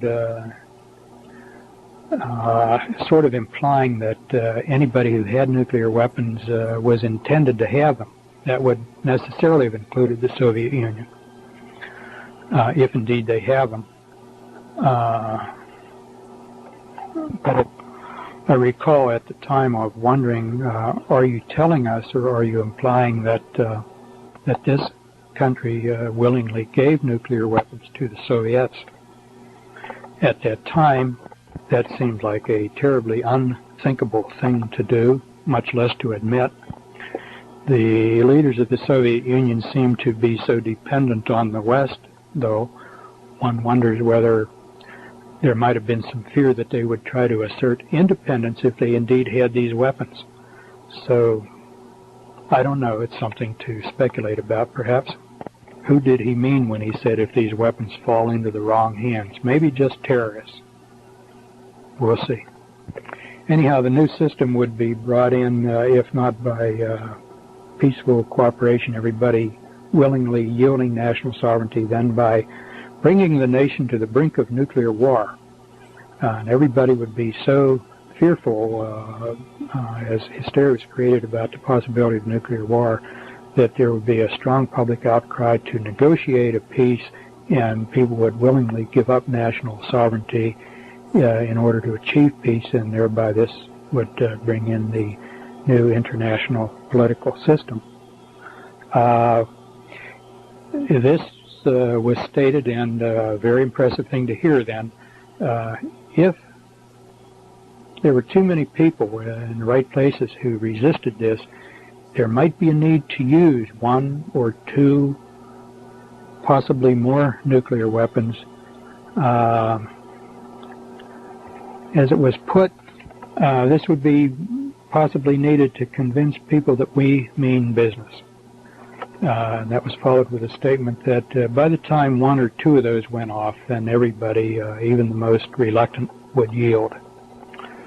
He said something about this negotiated peace would be very convincing. This kind of in a framework or in a context that the whole thing was rehearsed, but nobody would know it. People hearing about it would be convinced that it was a genuine negotiation between hostile enemies who finally had come to the realization that peace was better than war. In this context, discussing war and war is obsolete, a statement was made that there were some good things about war. One, you're going to die anyway, and people sometimes in war get a chance to display great courage and heroism, and if they die, they've died well, and if they survive, they get recognition.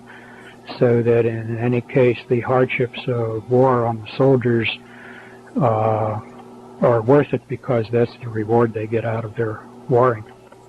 Another justification for war expressed was, if you think of the many millions of casualties in World War I and World War II, well, suppose all those people had not died but continued to live and continued to have babies.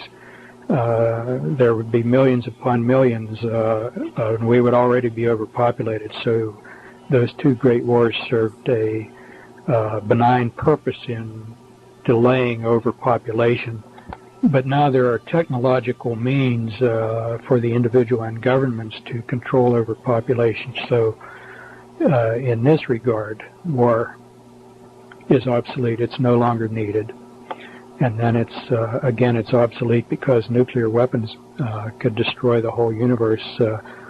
War which once was controllable could get out of control. And so for these two reasons, it's now obsolete. There was a discussion of terrorism. Terrorism would be used widely in Europe and other parts of the world. Terrorism at that time was felt would not be necessary in the United States. It possibly could become necessary if the United States did not move rapidly enough into accepting the system. But at least in the foreseeable future, it was not planned, and very benignly on their part.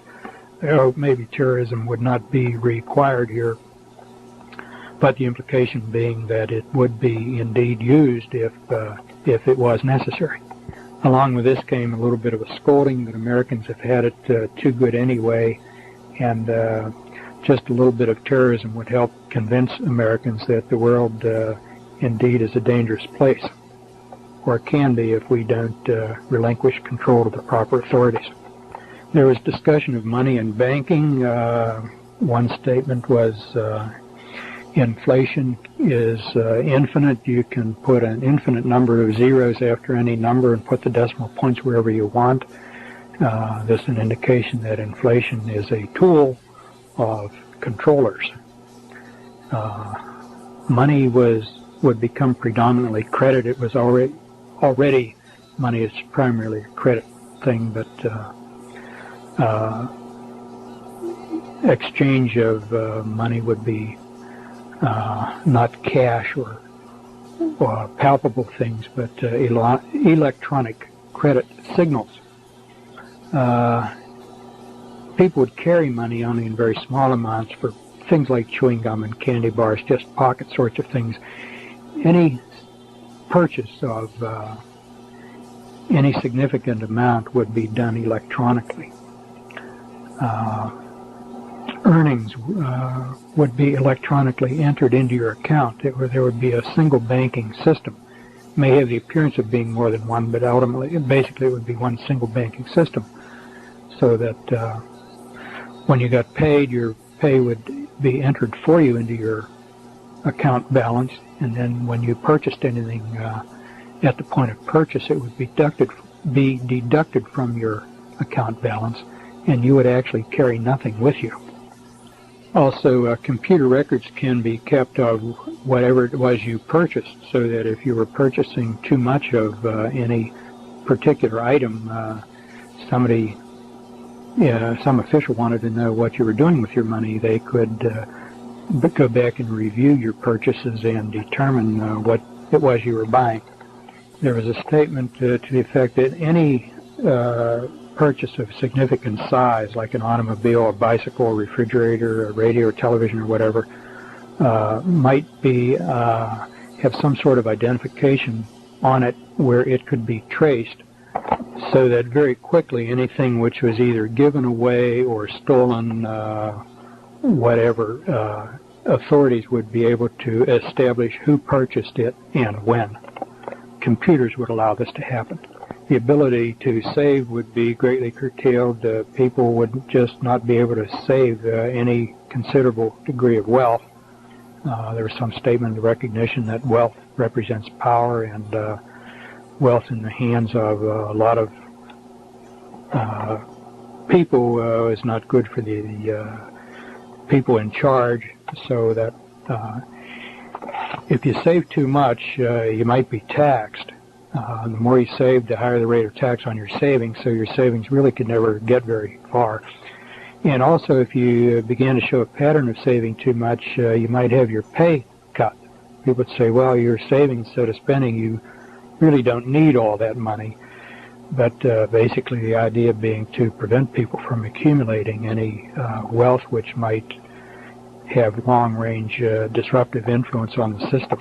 People would be encouraged to use credit to borrow, and then also be encouraged to renege on their debts, so that they would destroy their own credit. And the idea here is that again, if you're too stupid to handle credit wisely, this gives the authorities the chance to come down hard on you once you've overshot your credit. Electronic payments initially would all be based on different kinds of credit cards. These were already in use in 1969 to some extent, not as much as now. But people would have credit cards with the electronic strip on it, and once they got used to that, then it would be pointed out the advantage of having all of this combined into a single credit card serving a single monetary system, and then you don't have to carry around all that plastic. So the next step would be the single card, and then the next step would be to replace the single card with a skin implant. The single card could be lost or stolen, give rise to problems, could be exchanged with somebody else to confuse identity. The skin implant, on the other hand, would be not losable or counterfeitable or transferable to another person, so you and your accounts would be identified without any possibility of error. And the skin implant, of course, would have to be put somewhere that was convenient to the scanner, for example, your right hand or your forehead. At that time when I heard this, I was unfamiliar with the statements in the book of Revelation. The speaker went on to say, now some of you people who read the Bible will attach significance to this, to the Bible, but he went on to disclaim any biblical significance at all. This is just common sense of how the system could work and should work, and there's no need to read any superstitious biblical principles into it. As I say, at the time I was not very familiar with the words of Revelation. Shortly after that I became familiar with them, and the significance of what he said really was striking. I'll never forget it. There was some mention also of implants that would lend themselves to surveillance by providing radio signals. This could be under the skin, or a dental implant put in like a filling, so that either fugitives or possibly every citizen could be identified by a certain frequency from his personal transmitter and could be located at any time or in any place by any authority who wanted to find him. This would be particularly useful if somebody broke out of prison. There was more discussion of personal surveillance. One thing was said, you'll be watching television and somebody will be watching you at the same time at a central monitoring station. Television sets would have a device to enable this. The TV set would not have to be on in order for this to be operative. Also, the television set can be used to monitor what you are watching. People can tell what you're watching on the TV and how you're reacting to what you're watching. And you would not know that you were being watched while you were watching your television. How would we get people to accept these things into their homes? Well, people would buy them when they buy their own television. They won't know that they're on there at first. This was described as being by what we now know as cable TV to replace antenna TV. When you buy a TV set, this monitor would just be a part of the set, and most people would not have enough knowledge of electronics to know it's there in the beginning. And then the cable would be the means of carrying the surveillance message to the monitor. By the time people found out that this monitoring was going on, they would also be already very dependent upon television for a number of things. Just the way people are dependent on the telephone today. One thing the television would be used for would be purchases. You wouldn't have to leave your home to purchase. You just turn on your TV, and there would be a way of interacting with the television channel to the store that you wanted to purchase, and you could flip the switch from place to place to choose a refrigerator or clothing. This would be both convenient, but it also would make you dependent on the television, so that the built-in monitor is something you could not do without.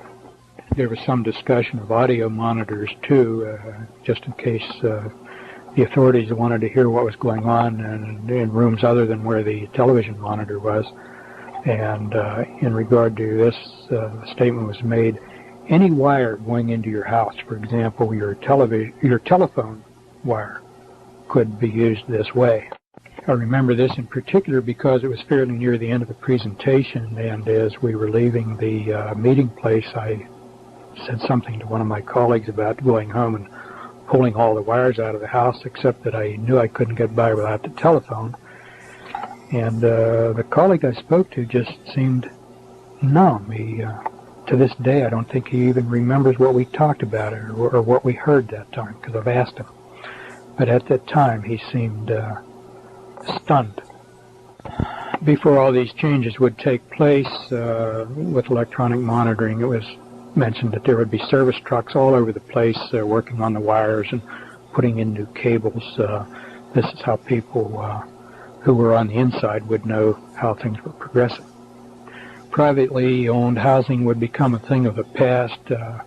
Cost of housing and financing housing would gradually be made so high that most people couldn't afford it, people who already owned their houses would be allowed to keep them. But as years go by, it would be more and more difficult for young people to buy a house. Young people would more and more become renters, particularly in apartments or condominiums. More and more unsold houses would stand vacant. People just couldn't buy them. But the cost of housing would not come down. You'd right away think, well, the vacant house, the price will come down, people will buy it. But there was some statement that to the effect that the price would be held high, even though there was many of them available, so that free marketplaces would not operate. People would not be able to buy these, and gradually more and more of the population would be forced into small apartments which would not accommodate very many children. Then as the number of real homeowners diminished, they would become a minority. There would be no sympathy for them from the majority who dwelled in apartments, and then these homes could be taken by increased taxes or other regulations that would be detrimental to home ownership and would be acceptable to the majority. Ultimately, people would be assigned where they would live, and it would be common to have non-family members living with you. This by way of your not knowing just how far you could trust anybody. This would all be under the control of a central housing authority. Have this in mind in 1990 when the census comes out and they ask how many bedrooms in your house, how many bathrooms in your house, do you have a finished game room? This information really is personal and of no national interest to government under our existing Constitution, but you'll be asked those questions and decide how you want to respond to them. When the new system takes over, people will be expected to sign allegiance to it, indicating they don't have any reservations or holding back to the old system. There just won't be any room, he said, for people who won't go along. We can't have such people cluttering up the place, so such people would be taken to special places. And here I don't remember the exact words, but the inference I drew was that at these special places where they were taken, then they would not live very long. He may have said something like disposed of humanely, but I don't remember very precisely, just the impression that the system was not going to support them when they would not go along with the system. That would leave death as the only alternative. Somewhere in this vein, he said there would not be any martyrs. When I first heard that, I thought he meant that people would not be killed, but as the presentation developed, what he meant was they would not be killed in such a way or disposed of in such a way that they could serve as inspiration to other people the way martyrs do. Rather, he said something like this, people will just disappear. Just a few additional items sort of thrown in here at the end, which I failed to include where they belong more appropriately. One, the bringing in of the new system, he said, probably would occur on a weekend in the winter. Everything would shut down on Friday evening, and Monday morning when everybody wakened, there would be an announcement made that the new system was in place. During the process of getting the United States ready for these changes, he commented everybody would be busier with less leisure time and less opportunity for people to really look about and see what was going on around them. Also, there would be more changes, more difficult to keep up as far as one's investments. Investment instruments would be changing, policies, interest rates changing, so that it would be a difficult job just to keep up with what you had already earned. Interesting about automobiles, it would look as though there were many, many varieties of automobiles, but when you looked very closely, there would be great duplication. It would be made to look different with chrome and wheel covers and this sort of thing, but looking closely, one would see that the same automobile was made by more than one manufacturer. This recently was brought home to me when I was in a parking lot and saw a small Ford, I forget the model, and a small Japanese automobile, which were identical, except for little things like the number of holes in the wheel cover and the chrome around the plate and the shape of the grille. But if you looked at the basic parts of the automobiles, they were identical. They just happened to be parked side by side where I was struck with this, and I was again reminded of what had been said many years ago. I'm hurrying here because I'm near the end of the tape, and let me just summarize by saying to hear all of these things said by one individual at one time in one place, relating to so many different human endeavors, and then to look and see how many of these actually came about, that is, changes accomplished between then and now, and the things which are planned for the future.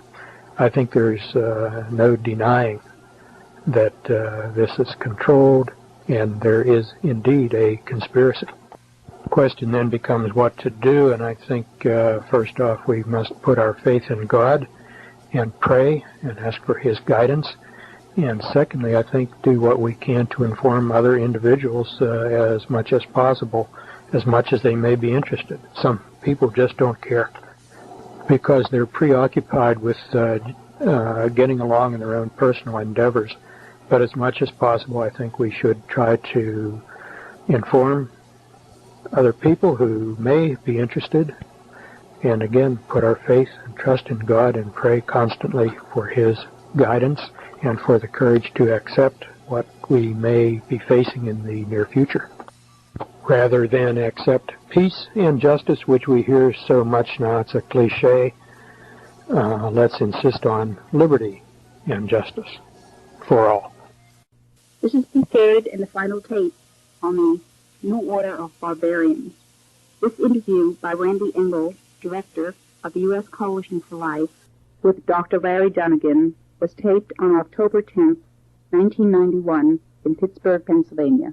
So I think, why don't we open up with a little bit about the man whom you are talking about on these tapes, just a little profile and a little bit about his education, and particularly his relationship with the population control establishment. I think that probably was his entree into much of this information. Yeah. Dr. Day was the chairman of the Department of Pediatrics at the University of Pittsburgh from about 1959 through 64, about that period of time. And then he left the University of Pittsburgh and went to fill the position of medical director of Planned Parenthood Federation of America. Mm-hmm. And he was about 1965 to 68, about that period? Yeah, that'd be about the time, 64, 65 to about 68 or 69. Mm-hmm. And then he left there. I don't know specifically why. I did not know him intimately. We were, more than acquainted. I was a student, and he would seek lectures.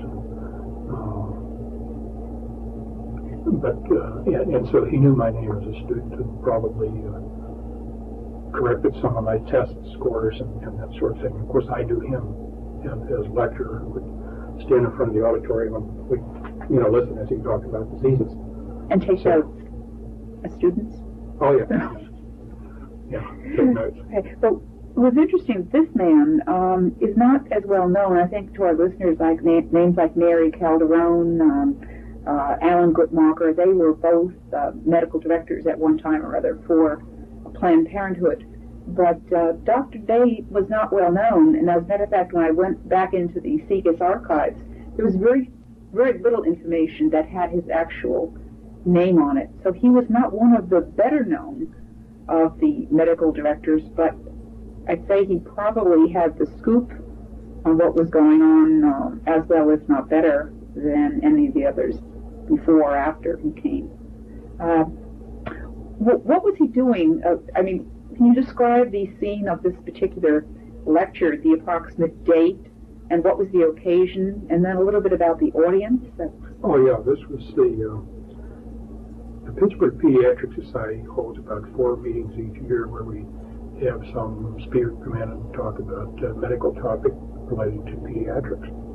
And this was our spring meeting. It's always late February or early part of March. This was in March of 1969. And it was held at a restaurant called Lamont, which is well known in Pittsburgh. Yeah, a beautiful place. It overlooks the confluence of the Ohio where the Ohio River forms, with the confluence of the Allegheny and the Monongahela River. Very, very pretty place. In attendance, I would say somewhere in the neighborhood of 80 people. Mostly physicians? Yeah, mostly physicians, if not exclusively physicians. Predominantly pediatricians, but there would be pediatric surgeons and pediatric radiologists, other people who were involved in medical care of children, even though they might not be pediatricians as such.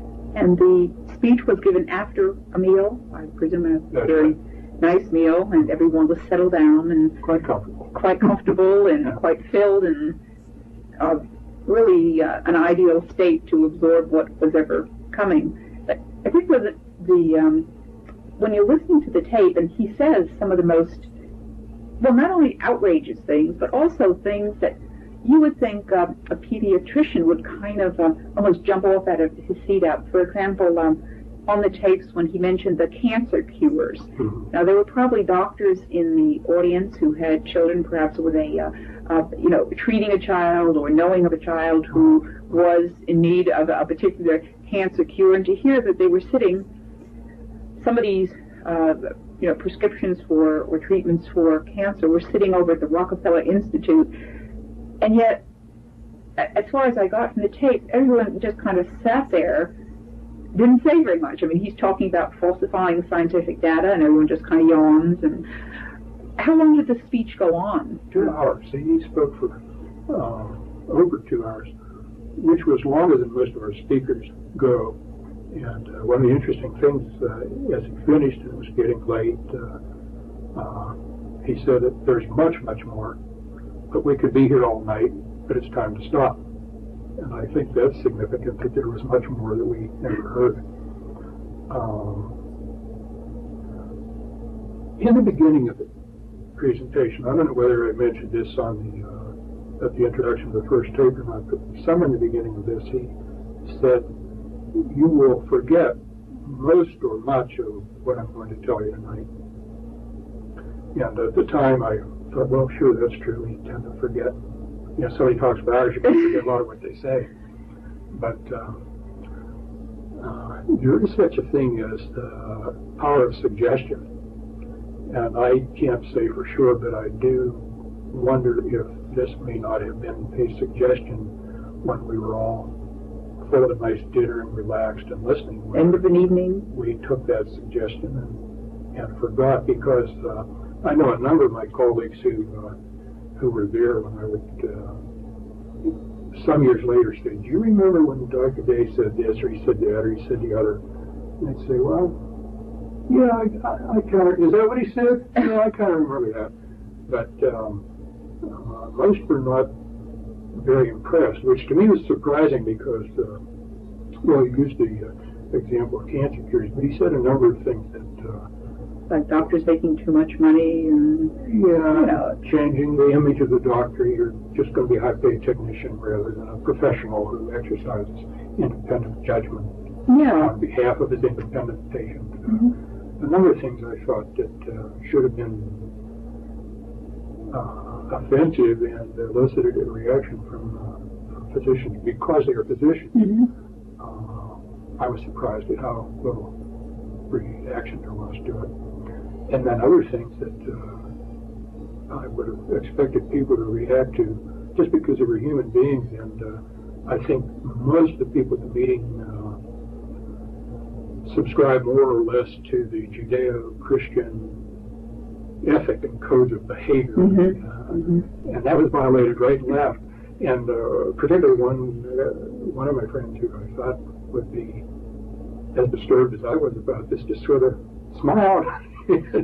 Wasn't disturbed at all. And I thought, gee, this is surprising. Was part of it also because of his prominence? I mean, he was... the authority. The authority figure. Yeah, I think there may be something to there. This is the authority. We sort of owe some deference here. I mean, he couldn't possibly mean what he's saying, or there couldn't possibly be any... I mean, he's such a good guy. I've often heard that phrase. Geez, he's such a good guy. I can't believe that he'd actually... mean things. I can only speculate about this, but I do think at the time there was an element of disbelief about all of this, thinking, oh, this is somebody's fairy tale plan, but it will never really happen because it's too outlandish. Of course, we know step by step it is indeed happening right under our feet. Yeah. Before talking about the specific areas, I think there's a lot of benefits from this tape. One of them is when we have a good idea of what the opposition is about and the techniques he's using, then you can turn around and begin your resistance to all the types of manipulation and so forth. So I think that one of the ways I'd like to start off here is to talk about, seeing that there were 4 or 5 like theme songs that he kept on repeating them over and over again. For example, this business, which I think is so important, that people fail to distinguish between the ostensible reason and the real reason. In other words, if you want someone to do something and you know that initially he'll be balky at doing that because it's against his morals or against his religious beliefs, you have to substitute another reason that will be acceptable. And then after he accepts it and it's a fait accompli, then there's just no turning back. Right. And it was in that connection that he said, people don't ask the right questions. Yeah, and also too trusting. Too trusting. Yeah. And this was, as I recall, directed mostly at Americans. I had the feeling he thought Europeans maybe were skeptical and more sophisticated, but Americans are too trusting and don't ask the right questions. Well, with regard to this kind of almost a lack of discernment, I guess that's basically what he was saying. They were easily tricked or too trusting. I think the thing that really flashed through my mind rather quickly is, for example, in schools, how quickly so-called AIDS education was introduced. And it did amaze me because if a group stated publicly that they wanted to introduce the concept of sodomy or initiate sex earlier in children, and that was the reason given, most parents, I presume, wouldn't go for that. So you have to come up with another reason. And of course, the reason for this so-called AIDS education was to protect children from this disease. But actually, as it turns out, it's really been a great boon for the homosexual network, because through various things like Project 10, they've now have access to our children from the youngest years. These programs are going on from K through 12, and I imagine into college and beyond, so that they are reaching a tremendous segment.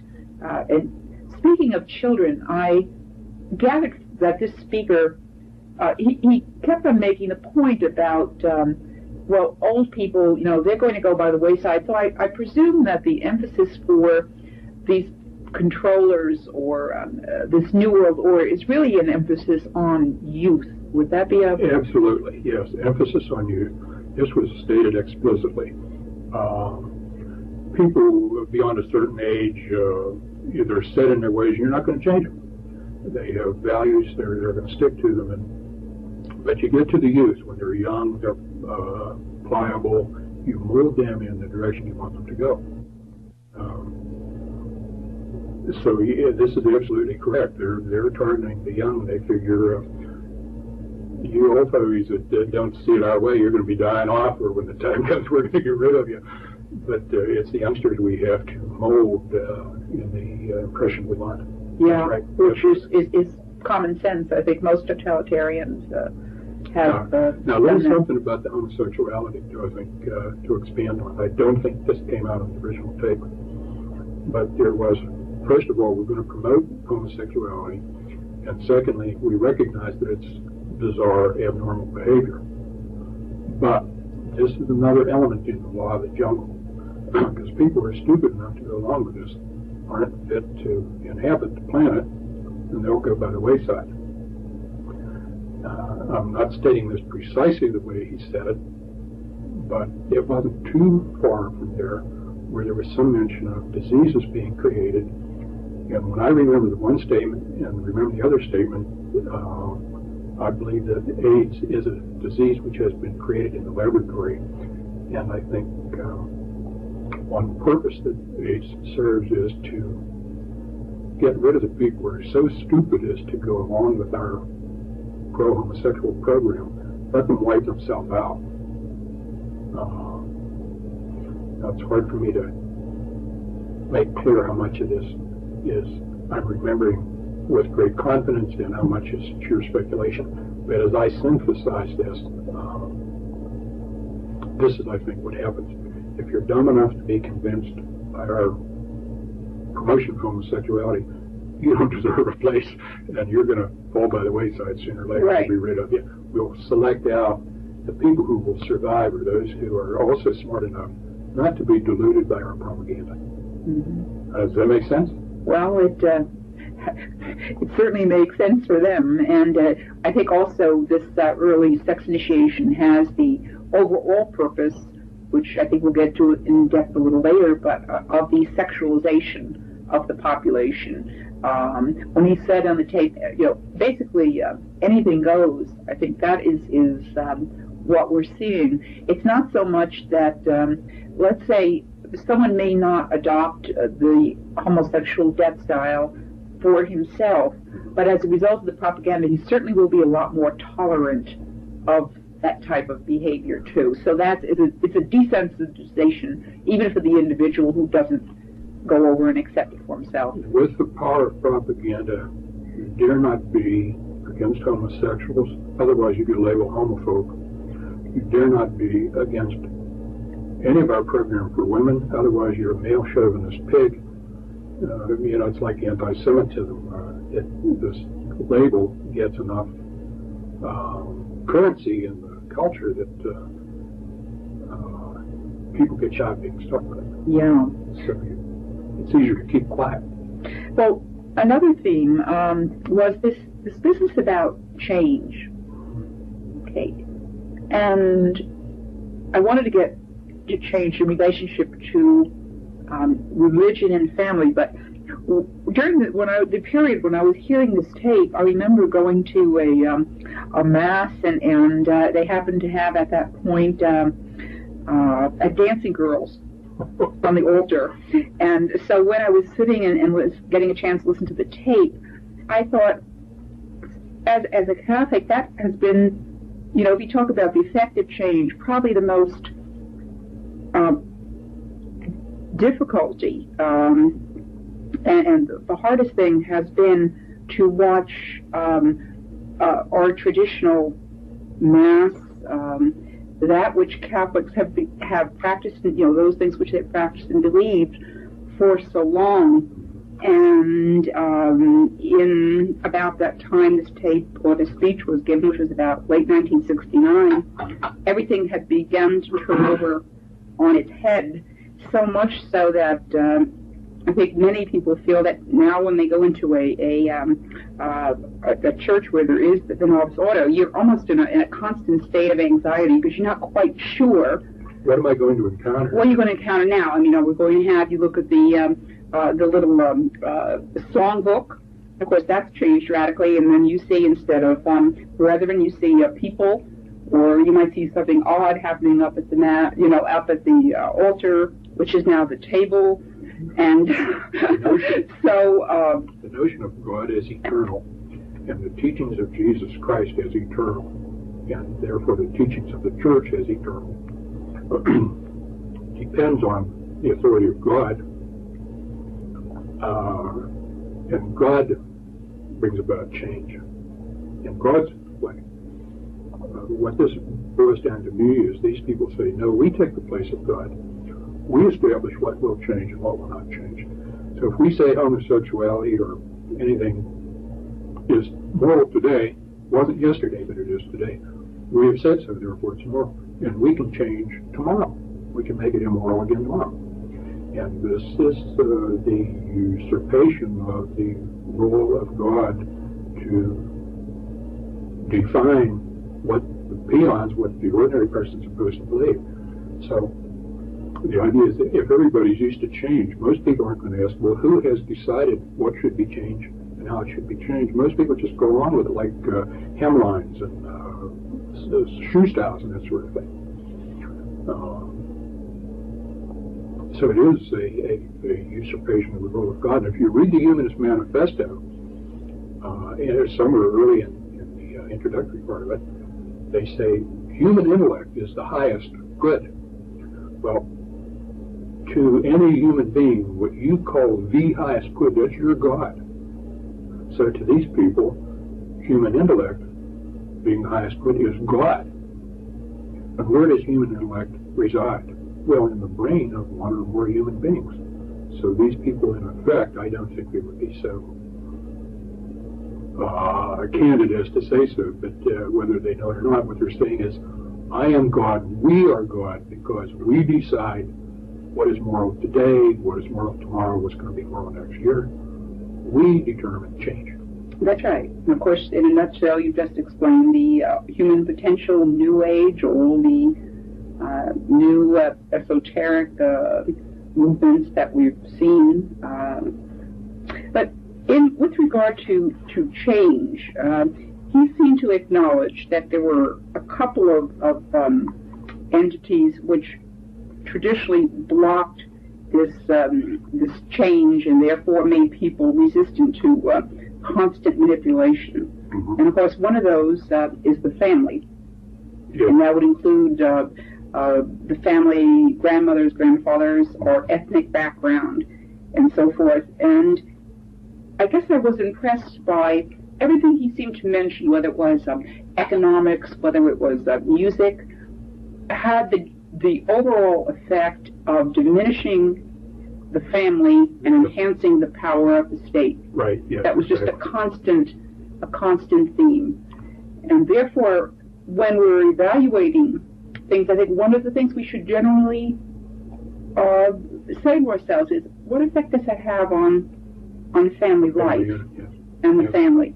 And I think if every congressman or senator asked that question, we probably wouldn't have much action up on Capitol Hill, because almost everything coming down the pike has a fact of, disavowing, hurting the family life, and enhancing and expanding the power of government. It has an ostensible purpose, and then it has a real purpose. Yeah, and as a so-called helping professional, your ability to say that is very interesting. On that, the other, of course, factor is this whole factor of religion, and he was talking about basically a religion without dogma, religion that would have a little bit from all the other traditional religions, so no one would really feel uncomfortable. But actually, as he said rather condescendingly, some people need this, and if they need it, well, we'll manufacture something that they need. But of course, it can't be anything that would declare anything that they were moral absolutes or the natural law, which mean that the main target of this group of controllers, of course, was and is the Roman Catholic Church. Yep. And he mentioned the Roman Catholic Church specifically. Religion is important because it is eternal, and we, people who would follow the church, will not buy our own rules about change. But if we make our own religion, we define what is religion, then we can change it as it suits us.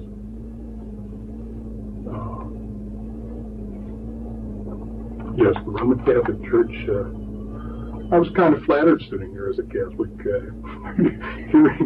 hearing it pointed out that the church is the one obstacle that he said we have to change that. And once the Roman Catholic Church falls, the rest of Christianity will fall easy. Mm-hmm. And I noticed, though, that as the conversation went on, he said, now, you may think churches will stand in your way, but I would just want to tell you that they will help us. Yes. And he didn't say they will help us all except the Roman Catholic Church. He said they will help us. Yes. And unfortunately, He was right. He was right. Yeah, now he didn't say this explicitly, but again, was one of those themes that came through. He apparently thought the use of words was real important, because he mentioned this with regard to a number of things like the Bible, how, the very famous psychiatrist Miriam mentioned that if you want to control people, then you control the language first, and words are weapons. He apparently knew that very well, and I think the controllers as a whole know this very well, and of course it's part of their campaign. But that little statement about words, that words will be changed. When I heard that, I thought, instead of saying altar, you say table. Instead of saying sacrifice, you say kneel. With regard to the mass, and people say, well, that's not important. Of course, what you end up with, of course, is you really know that that's very important. Otherwise, why would they bother to change it? Exactly. Why go through all this rigmarole of if it wasn't important? It's obviously important for them, because they know with the changing the words, you change ideas. They're exerting a lot of effort and time to change it, and they're not exerting their effort on things that are unimportant. So, yes, you're absolutely right. The priest is the presider. He no longer has the role. In some cases, he no longer has the role as a priest formerly had. Yes, those words are, because words carry meaning. There's the dictionary definition, but I think we all know certain words carry meaning that is a little bit hard to put into words, but they carry meaning. So yes, that's controlling the language. You think in your language, you think yourself in English or Spanish or whatever languages you're familiar with, but when you think, you talk to yourself, and you talk to yourself in words, just the way you talk to other people. That's right. And if you control the language with which one person speaks to himself or one person speaks to another, you've gone a long way toward controlling what that person is able, what he's capable of thinking. And that has both an inclusionary and an exclusionary component to it.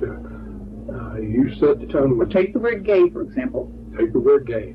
That's a good one. I have some old tapes by Franz Lehar, and then he talks about the gay hussars, the happy soldiers, and now you couldn't quite use that same word. Could you not get away with it? Hussar may take offense and will injure you. But again, the word homosexual, sodomite, has been replaced with the term gay. It represents an ideology, not only a word. And when you use it, it's tacit to saying, yes, I accept what your interpretation of this is. And they probably had a committee working for months to pick out which word they were going to use. And gay carries a connotation which, first of all, is inaccurate. Most homosexuals are not at all gay. They tend to be pretty unhappy people. Yes. Despite all the publicity telling them that they can and should feel comfortable what they're doing, most of them deep down inside don't accept. Have a conscience which says otherwise. Yeah. And homophobia is another one. Yes, but one can hardly wait. I suppose they're going to come up with a sadophobia for those who have a hang-up with sadomasochism, and they'll have a pedophobia for those who have difficulties with being a pedophile. We can just look forward to this type of thing. I guess we can look forward to them to the extent that we permit ourselves to permit the opposition to have access to the brain. And to dictate the terms we use. Sex education is not education. That's right. It's conditioning, and we should never use the term sex education. It's a misnomer. If they control the vocabulary, then they control the way we can think and the way we can express ideas among ourselves and to anybody. But sex conditioning, sex initiation is much more accurate, and we should insist on that. We should never use terms homophobia and gay. Homosexual is homosexual. It's not at all gay. That's right. In fact, we're going to have to probably do some homework. I know probably all the popular movements in the United States probably, I said, the pro-life movement is probably the most sensitive to words. I remember when I was sitting down and listening, talking about media events and access to the brain. I remember that the first speech that Bush gave, in which he talked about the New World Order, and I remember jumping halfway off my seat. The term that here he is, the president, he's saying New World Order as if it was, something everyone knew about, and someone looking across the room, so well, what do you? I heard that. What did he say? What did he say? He said, well, he said New World Order. I said, well, what does that mean? Why is that extraordinary? But anyway, so one of the things, I think, one of the weapons that we have against the controllers is the knowledge that we can, if we can cut off his access to our mind, then we have a shot at escaping being manipulated, if not totally, at least escape a good portion of the manipulation. Do you remember one of the books on Chinese POWs pointed out that some of the survivors, in order to not be brainwashed, broke their eardrums, and in that way they were unable to hear, and being unable to hear, the enemy could not have access to their brain, and therefore they were able to survive where others did not. Yes. And in our popular culture here, we have a number of things, that TV and radio primarily, that are the constant means by which the opposition has access to our brain and to our children's brain. So I think one of the logical conclusions, and one of the very common sense conclusions, is if you don't want the enemy to have access, you have to cut off the lines of access, which would be in homes is simply to either eliminate altogether or control by other forms. Take the networks at the word. They say, you don't want to watch our programming? Turn it off. And we should. We should say, yeah, you're right, and turn it off. And let the advertisers spend their money on an audience that isn't there.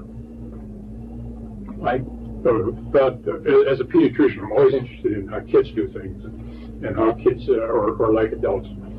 And whether you're talking about international politics where one nation goes to war against another, or kids on the playground, there are certain things that are common. It's just that the kids on the playground do it on a smaller scale. But you mentioned cutting off access to your brain. Somebody says, I don't want to hear it. And I remember kids on the playground, I'm sure we've all seen this. Somebody saying, yeah, Jimmy did it. And they're teasing the kid. What's he do? He puts his hands over his ears. He said, I'm not going to listen. And the kid who wants to torment him will try to pull his hands away and be sure that he listens. And it's the same thing. Words entering, and the child knows. Words have meaning, they're hurting him. Goebbels knew it, Lenin knew it, CBS knows it. It's just interesting. The principles, students across the board, it just gets more complicated as you get older, more sophisticated. But when kids on a playground, you'll learn a whole lot about adults in the world. I had to just sort of slip that in. Yeah, I think most of us are shaking our heads at that one. This Dr. Day was very much into the whole population control establishment, and he was, of course, in favor of abortion. But as he again started talking about the aged and euthanasia, I recall one of the books, a population control book, saying that birth control without death control was meaningless. And one of the, if we can use the expression, one of the advantages in term is, if one was favorable toward the killing of the aged, one of the favorable things is, in fact, abortion, for the simple reason is that, universally speaking, abortion has the result of bringing about a rather inordinate chopping off of population at the front end, that is at the birth end. Yes. And the inevitable effect is that you will have a population which is top-heavy within a rapidly aging population, which is the current state in the United States.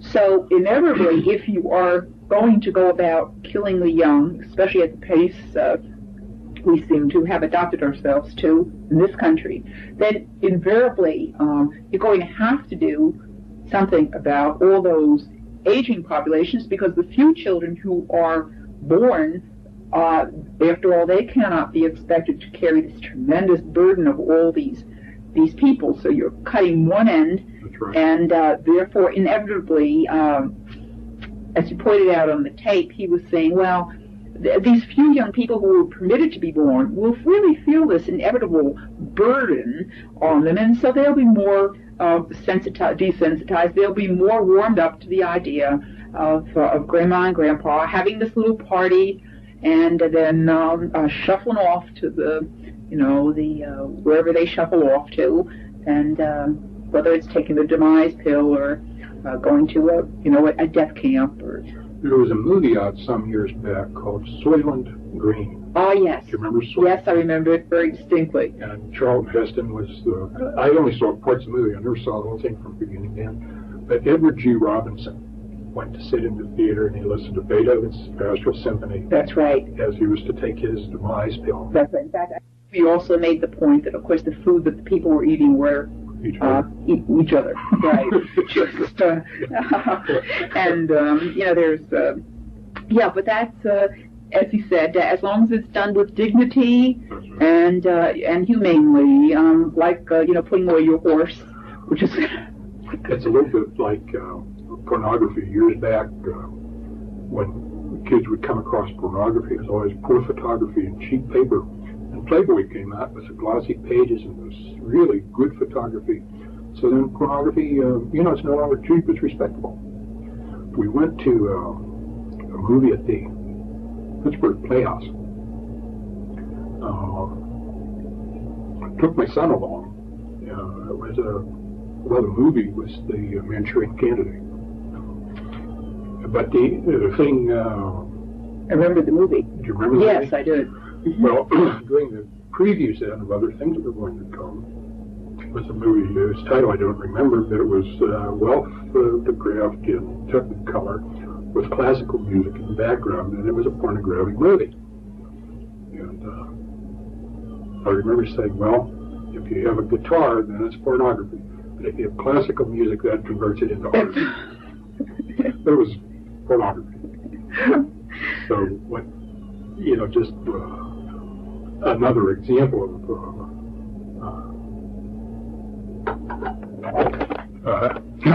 what you were saying. As long as it's done with dignity, that's what counts. So if you kill somebody with dignity, it's okay. If you have pornography with dignity, with classical music, then sorry. Yeah. That was the point I was trying to. There were, again, talking about the family. Currently, I know an awful lot of people who are out of jobs. And he had quite a bit to say about certain things like, for example, heavy industry and things like that. I guess what was the shock was that this man, I wasn't surprised that he knew a lot about population control, abortion, at the other end, euthanasia. But what did surprise me was that he was an individual who was talking about religion, law, education, sports, entertainment, food. How could one individual, and I think this is probably the question that everyone listening to these tapes is asking, how could a individual have that much input? Now, one could say, well, it didn't pan out, but we know, listening to these recollections 20 years later, I can't really, except perhaps for maybe some minor things, everything that he has said has truly come to pass, and almost beyond beyond the imagination. Mm-hmm. How could one individual talk with such a authoritative, non-questioning thing that this is the way, this was going to happen, and this was going to happen in fashion, and this is what we were going to see on TV, and there were going to be, video recorders before I even ever heard of the word. I think what happens is certainly one individual hears this, but the plans are by no means made by one or a small number of individuals. Just as industrial corporations, they'll have a board of directors with people from all sorts of activities. They sit on the board of this corporation, and they say, now, if we do this to our product, or we expand in this area, what will that do to banking? What will that do to clothing? What will that do? What ripple effect will that have on other things? And I'm sure that whoever makes these plans, they have representatives from every area you can think of. So they'll have educators, they'll have clothing manufacturers, designers, architects, every aspect of human endeavor, across the board. And then when I'm sure they get together and have meetings and plan, and everybody puts in his input, just the way a military operation does. Mm-hmm. What will the Navy do? Will they bombard the shore? What will the Air Force do? Will they come in with air cover? What will the infantry do? It's the same thing. These people, when they plan, they don't miss a trick. They have experts in every field. They say, now if we do this, that, and the other, John, what will that do to your operation? And John will be in a position to feedback. Well, here's what I think would happen. So it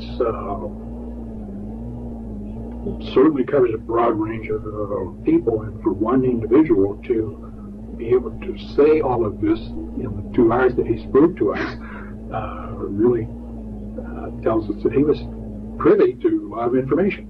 And that's right. He must have been sitting in one of those boardrooms at least some point, and I think perhaps not at the highest level from his position, but enough because anyone in the population control movement would be associated with names of foundations, powerful organizations, and I'm sure that there's a lot that was in the plans that he never heard of.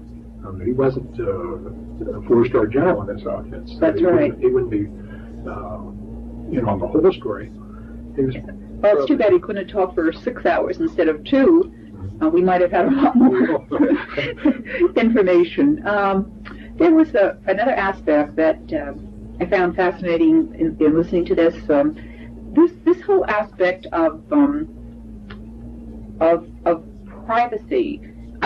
He mentioned that as the private homes went by, we would have individuals, non-family members, perhaps sharing our apartments. As I understand, is becoming more popular out in California. Of course, California and New York being the borders, the coast states, were they? And therefore the port.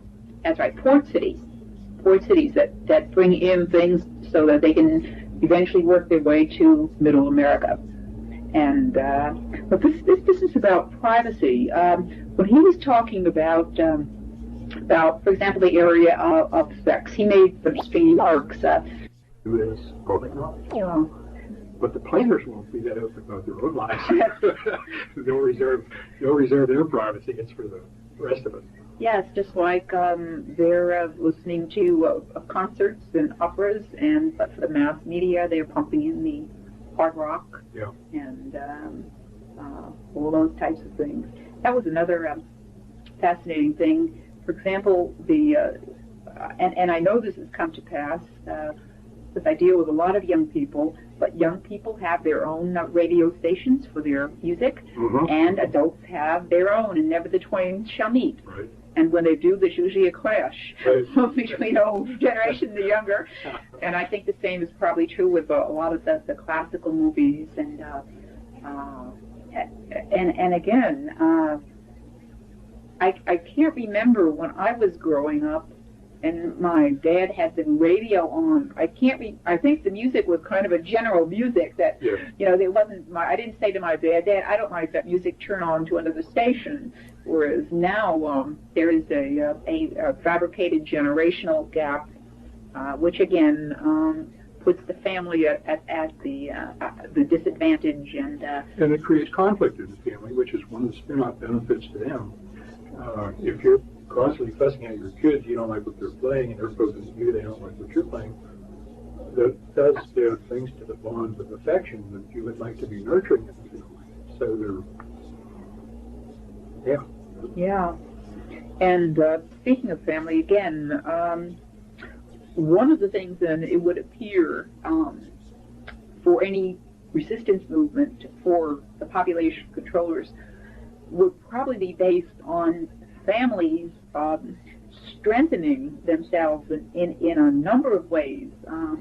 One of them being to make sure that children know about Grandma and Grandpa and where did they come from, and developing a whole, getting out the family albums and making sure that children know they have roots, first of all, and secondly, that their family is stable. One father, one mother, with children, with grandfathers, and so forth. they're harder and harder to find. Yeah, but those of us who have them should hold on to them. And so, toward the end of the tape, there was a reference to how, or at the time when everything would be coming together, how this New World Order would be introduced to a population which, at this point, I think they would have assumed would have been more than acceptable to it. How is this put? I mean, we're just going to wake up one morning and the changes will be there, or what did he think about that? Right. It was presented in what must be an oversimplified fashion. So with some qualifications, here's the recollection I have of it. In the winter, and there was importance to the winter, on a weekend, like on a Friday, an announcement would be made that this was in place, or about to be in place. That the order, the new order. The New World Order was now the system for the world. Mm-hmm. And we all owe this New World Order our allegiance. And the reason for winter is that, and this was stated, people less prone to travel in winter, particularly if they live in an area where there's ice and snow. Summer, it's easier to get up and go. And the reason for weekend is people who would have questions about this, Saturday and Sunday everything's closed, and they would not have an opportunity to raise questions and file a protest and say, no. And just that period of the weekend would allow a desensitizing period so that when Monday came and people had an opportunity maybe to express some reservation about it or even to oppose it, they would have 48 hours to absorb the idea and get used to it. Cooling off period, yeah. Right. Or a heating up period, depending on one's frame of mind. What about those who decided they didn't want to go along? Somewhere in there it was that because this is a new authority and it represents a change then from where your allegiance was presumed to be, people would be called upon to publicly acknowledge their allegiance to this new authority. And this would mean you had to sign an agreement or in some public way acknowledge that you accepted this, you offered your allegiance to this new authority, you accepted its legitimacy. And there were two impressions I carried away if you didn't. And I'm not sure whether the two impressions are necessarily mutually exclusive because this wasn't explored in great detail. One of them was that you would simply have nowhere to go. If you don't sign up, then you can't get any electric impulses in your banking account, and you won't have any electric impulses with which to pay your rent or your mortgage or your food. And when your electric impulses are gone, then you have no means of livelihood. Could you get these things from other people, or would that be, in other words, let's say if you had a sympathetic family, I mean, what? No, you could not, because the housing authority would keep close tabs on who was inhabiting any domicile, any house, any apartment, any condominium, and so the housing authority would be sure that everybody who lived there was authorized to live there. If I get some food? And food, your expenditures through electronic surveillance would be pretty tightly watched, so that if you were spending too much money at the supermarket, somebody would pick us up and say, how come? What are you doing all that food? You don't look that fat. You don't have that many people. We know you're not entertaining. What are you doing with all that food? And these things then would alert the... I have 7 people in my basement who object to the New World Order, and we're feeding them, and then they said, well, one has to go. They don't belong there, and you can't feed them, and since you're sympathetic to them, maybe your allegiance isn't very trustworthy either. So, well, yeah, we see this really, I think the Chinese experience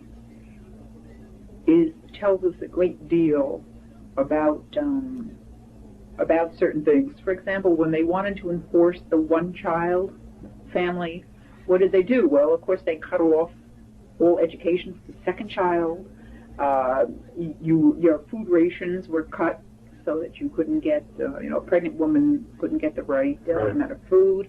And ultimately, still, if they found ways around that, then they instituted compulsory abortion and compulsory plugging in of the IUDs and all this. And, when we would, somewhere in the tape is business about people can carry 2 conflicting ideas around, or even espouse two conflicting ideas around, as long as they don't get real close together. Yeah.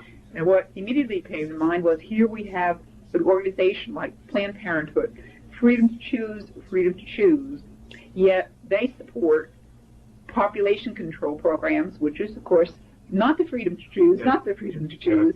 And no one ever calls them to account and says, no, wait a minute now, you're freedom to choose here, but you're supporting the Chinese program, which is compulsory. And I remember a statement from the late Alan Guttmacher, one of the medical directors of Planned Parenthood, and he said, well, if people limit their families and do basically what we say, we'll fine. But if we need compulsory population control, we're going to have it. Anyway, I was just curious as to what would happen with people who wouldn't go along, and particularly that point about there wouldn't be any martyrs.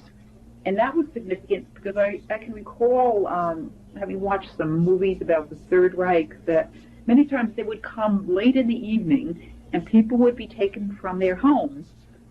But neighbors would never then ask, where did they go? They knew where they went. Solzhenitsyn, Melissa mentions that in the Gulag Archipelago. Does he? Yeah. And I think this is very similar to what we would see. People would just disappear, and you would not ask because it might endanger yourself or your family. Yeah. But you would know where they went. If you ask questions, you draw attention to yourself, and then you might follow them to where they went. That's so you right. Mind your own business and step over the starving man on the street who didn't go along. He didn't go into detail about, precisely how this would come about, but it's not too hard to imagine. In the past, the Nazis came, the communists came in the middle of the night, and people just disappeared. And one simple way to do this is if you're cut off from all economic support, so you have no place to live and nowhere to eat. We already see a lot of homeless now. I just had a man in the office this morning talking about Eunice Child seeing people living in boxes downtown Pittsburgh today. These homeless guys living in boxes. Well, when the New World Order's here and you're living in a box, we can't have people littering with trash. Yeah. So you come around with the wagon and you pick them up. The frame of mind as you're growing up informed is that human value resides in being productive. You have to have a prestigious position, or at least perform something useful. Make a contribution. And the truck comes by to pick up some guy who's living in a box and he's not making any contribution. Who's going to get excited about it? He's subhuman. He's a fetus. He's a zygote. He's a derelict. Fetuses and zygotes and derelicts all are the same animal. So what do you do? Dispose of them. Who gets excited about it? You mentioned animal. I recall that when the Chinese communists came into power, one of the first things that they taught in schools was not any thoughts about specific political ideology, but evolution, that man was just an animal.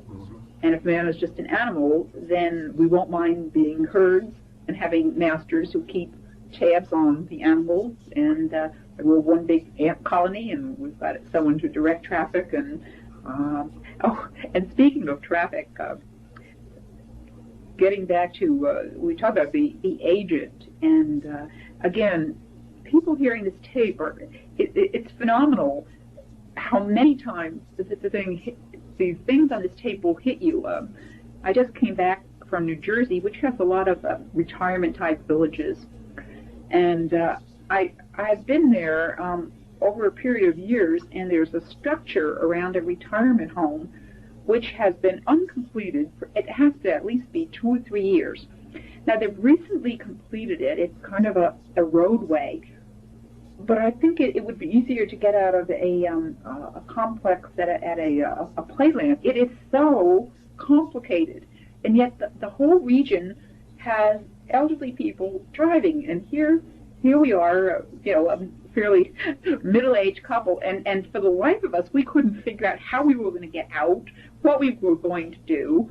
And so I asked some of the residents, I said, doesn't it bother you that they haven't fixed this road for years, and now they're coming up, and this thing is so complex you just can't go across the street, which would have been the logical thing. You have to go down, and they have a jug handle, and you have to go over and under, so it takes you so long. And the woman replied to me, well, we just don't go out. We just don't go out. So here we are, this little retirement village where they have made it very difficult for a population. Maybe there's 40 or 50, actually probably more than that, several hundred homes in this plat with only one exit. And the exit involves such a great deal of bother that they said, we try to just cut down on the numbers or the times we have to go out shopping. Right away, it makes me wonder if it's difficult to get out, it's also difficult to get in probably for visitors. These retirement homes kind of remind me of like an elephant burial ground. You know what I mean? But there's no, the one thing you notice is there's no children. There's not the laughter of children in these homes. My experience has been that people in like retirement homes, nursing homes, when they see a child, they just blossom. They're really delighted to see a child. Sure, they're happy to have their sons and daughters come, other adults, but when they see a child, it doesn't even have to be their own. It just has a very beneficial effect on their mood. And if these older people aren't seeing children, the other side of that coin is the children are not seeing older people either.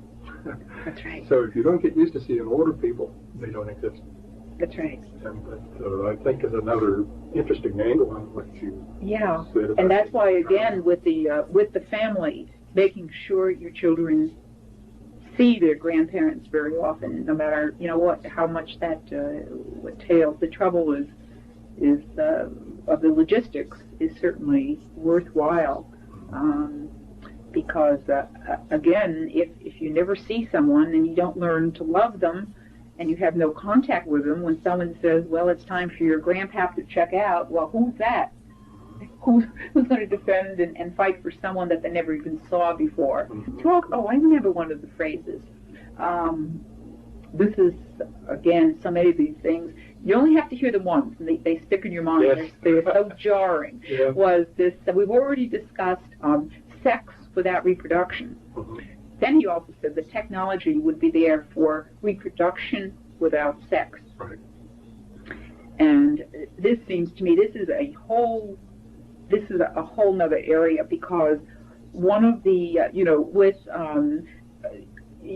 again, contradictory things occurring, because you would think, well, if a land is so-called overpopulated, then you would want to diminish sexual activity, or you'd want to get rid of pornography. You wanted to get everything that was sexually stimulating. But no, it's just the contrary. You want to increase sexual activity, but only insofar as it doesn't lead to reproduction. Right. That was the message, right? That leads, and this is my own extension, he didn't say that, but that leads to slavery, because if you become enslaved to your gratification, whether it's sex, food, or whatever, then you're more easily controlled, which is one of the reasons the celibate priesthood is so important, and so many priests don't even understand that. But if you're addicted to sex, if sex is just divorced from reproduction, sex is something that you do for gratification only. I won't try to parallel it with food, because you can't do without food. Then you can be more easily controlled by the availability or the removal of the availability of sex. So that can become an enslaving feature. Now, reproduction without sex, what you would get then is a product which has all the desirable attributes of a human being without any claim to human rights. The way we do it now, you say, well, you're human because you have a father and a mother, and you have a grandfather and uncle Fred and a family, so you're a human being, you have human rights. But if your father was a petri dish and your mother was a test tube, how can you lay claim to human rights? Not too much warmth there, is there? You owe your existence to the laboratory, which conveys to you no human rights. And there's no God, so you can't go for any God-given human rights.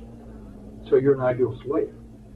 You have all the attributes of a human being, but you don't have any claim on rights. Mm-hmm. Well, in Brave New World, if you remember, they had the caste system, the alphas, the omegas, and so forth. Yep. And the lowest caste, the way they brought about the different caste systems was that in the decanting room or the birthing rooms, the individual who was to be, let's say, to do menial labor or slave labor, work in the mines, they received just a little bit of oxygen to the brain, so that they learned to love their slavery, and they were very happy because they didn't know any better. They didn't have the brains or the wherewithal to do things. But of course, the higher in the caste you got, the more oxygen was given to your brain. So we actually had a group of subhuman beings, who would be at the, as you say, as slaves essentially, and but they would love their slavery. Mm-hmm. See, in the past, slaves probably haven't loved their slavery very much, but in this case, we have this technology which will make people love their slavery, and each caste loved being what they were in Brave New World. Yeah. And any of our listeners who hasn't read that recently, I think you read it recently again, didn't you? Or read it for the first time? Yeah, I read it. It's phenomenal, isn't it? Yeah. I don't remember, you may remember the wording of the slogan that was about the Nazi concentration camps, something about work is peace and work is happiness. Now, I don't remember whether it was Buchenwald or Auschwitz or one of them that had this sign about it. Mm-hmm. My recollection of the words is imprecise, but the idea is what counts. And here's Huxley writing Brave New World, saying basically the same thing before Hitler even was in power. Oh, yes. So Huxley knew something, didn't he? Yeah, well, of course, he came from a family that probably contributed, at least in part, to this New World Order. A number of the English authors, H.G. Wells, there are a number of books from that period, and I think also from those associations who highlighted at least concepts of what was coming down the path. And when rereading, I read Brave New World when I was in high school, and reading it 30 years later, I can remember reading in high school, I thought, boy, is this fantasy land? Reading it 30 years later, and I said, this is scary. This is reality. This is too This close is to fantasy. comfort.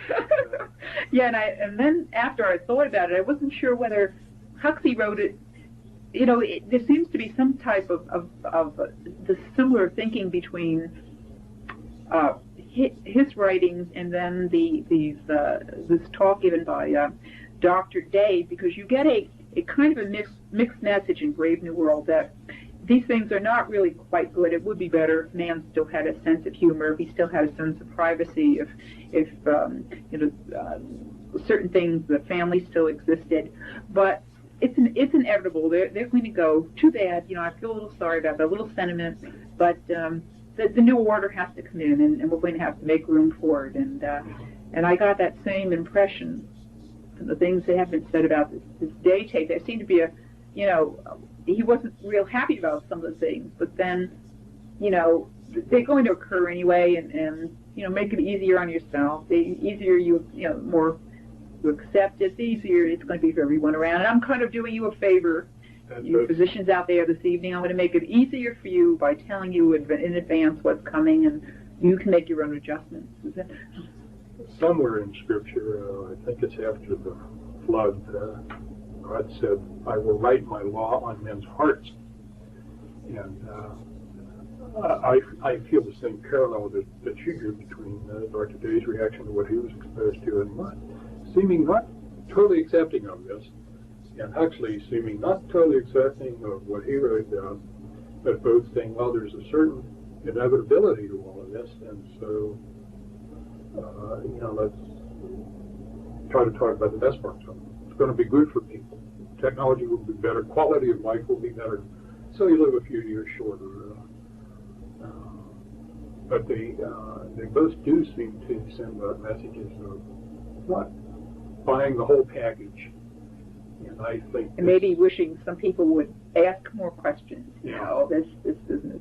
Well, many, looking back over history, there are many leaders or individuals who thought, well, they had an idea of what a new world order should be. Certainly Hitler did, Stalin.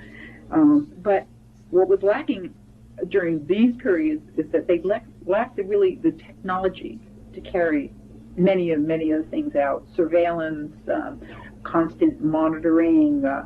But in the so-called New World Order, it's going to be very difficult to escape because technology will provide those means which had been lacking those totalitarian-minded individuals from years ago, right? I can't remember on the original tapes, did I mention the phrase where he said, this time we're going to do it right? No, you didn't. Oh, okay. There were so many details to get in, but that's, when he mentioned bringing in the New World Order, he said, this time we're going to do it right. And right away I'm wondering, what do you mean, this time? What do you mean this time? Have we done it before? What? And there's no explicit explanation of that, but I think it's fairly easy to infer that previous efforts had to do with Third Reich and communism and everything going back to the French Revolution. So, and your point about the technology is critical with computers and all means of exchange being controlled by electronic impulses. Nobody has any wealth.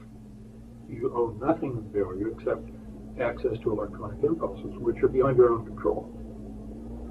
A cashless society? A cashless society.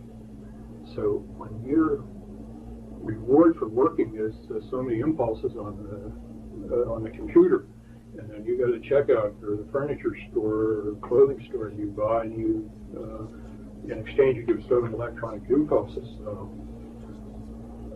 The only claim you have is to these impulses, and the people that run the system can give or take them as they choose. Up until this time, there was no way the statement in the book of Revelation that said, no man can buy or sell unless he has a market of beast. There's no way that could be enforced. People could say, hey, I'll trade a bushel of tomatoes for a bushel of wheat. if you ride my kids to school, I'll give you 6 ears of corn. Or bartering, right. And even not going necessarily to that, I mean, there was always gold and silver and other forms of money that were even better than bartering. But with this cashless society, this is the first time, I believe, in the history of the human race where the entire population of the world can be controlled economically so that somebody can say, I know I'm pushing the right buttons, I know how much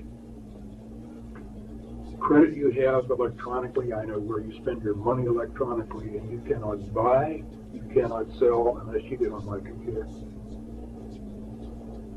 Right now you have a half a dozen credit cards in your pocket, but pretty soon they'll be narrowed into one credit card, and then when the ostensible reason is people lose their credit cards, and we have to get rid of that and put the implant in. That's right. And where can you put the implant in, on your hand or on your forehead? Where it has to be accessible to the scanner. So your right hand to your forehead.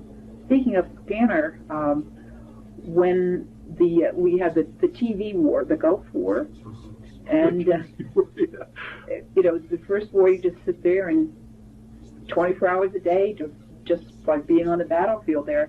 But there was several points made about the advances in technology and how they could spot just one little individual down in I mean, they could they used the constant reference to pinpoint. Well, I imagine that with these the different technologies, they could also pinpoint a couple of renegades in the New World Order. I mean, what was the technology which was applicable to a so-called enemy can also be applicable to this controlling the order. Exactly, it's infrared stuff that is, I'm sort of amateurish about this, but any heat source, like a deer or a human being, a renegade, can be picked up by an infrared scanner, and you get sort of an outline of whether it's a deer or a sheep or whatever. My first hearing about them was in the Vietnam War, where our troops used them to detect the enemy. Now that's 20-some years ago, so they're probably even more sophisticated now than they were then.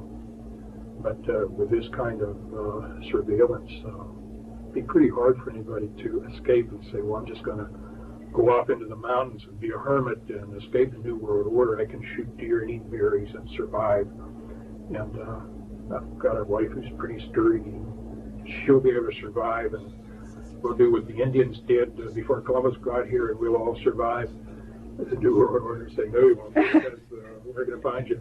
Yeah, well, even in Brave New World, they had a group of people who still lived as a family, and the women breastfed, and of course they were called the savages. Yeah. Remember those? Yeah. Okay, we won't have any savages. We'll cultured, we'll be thin, and our teeth will be straight.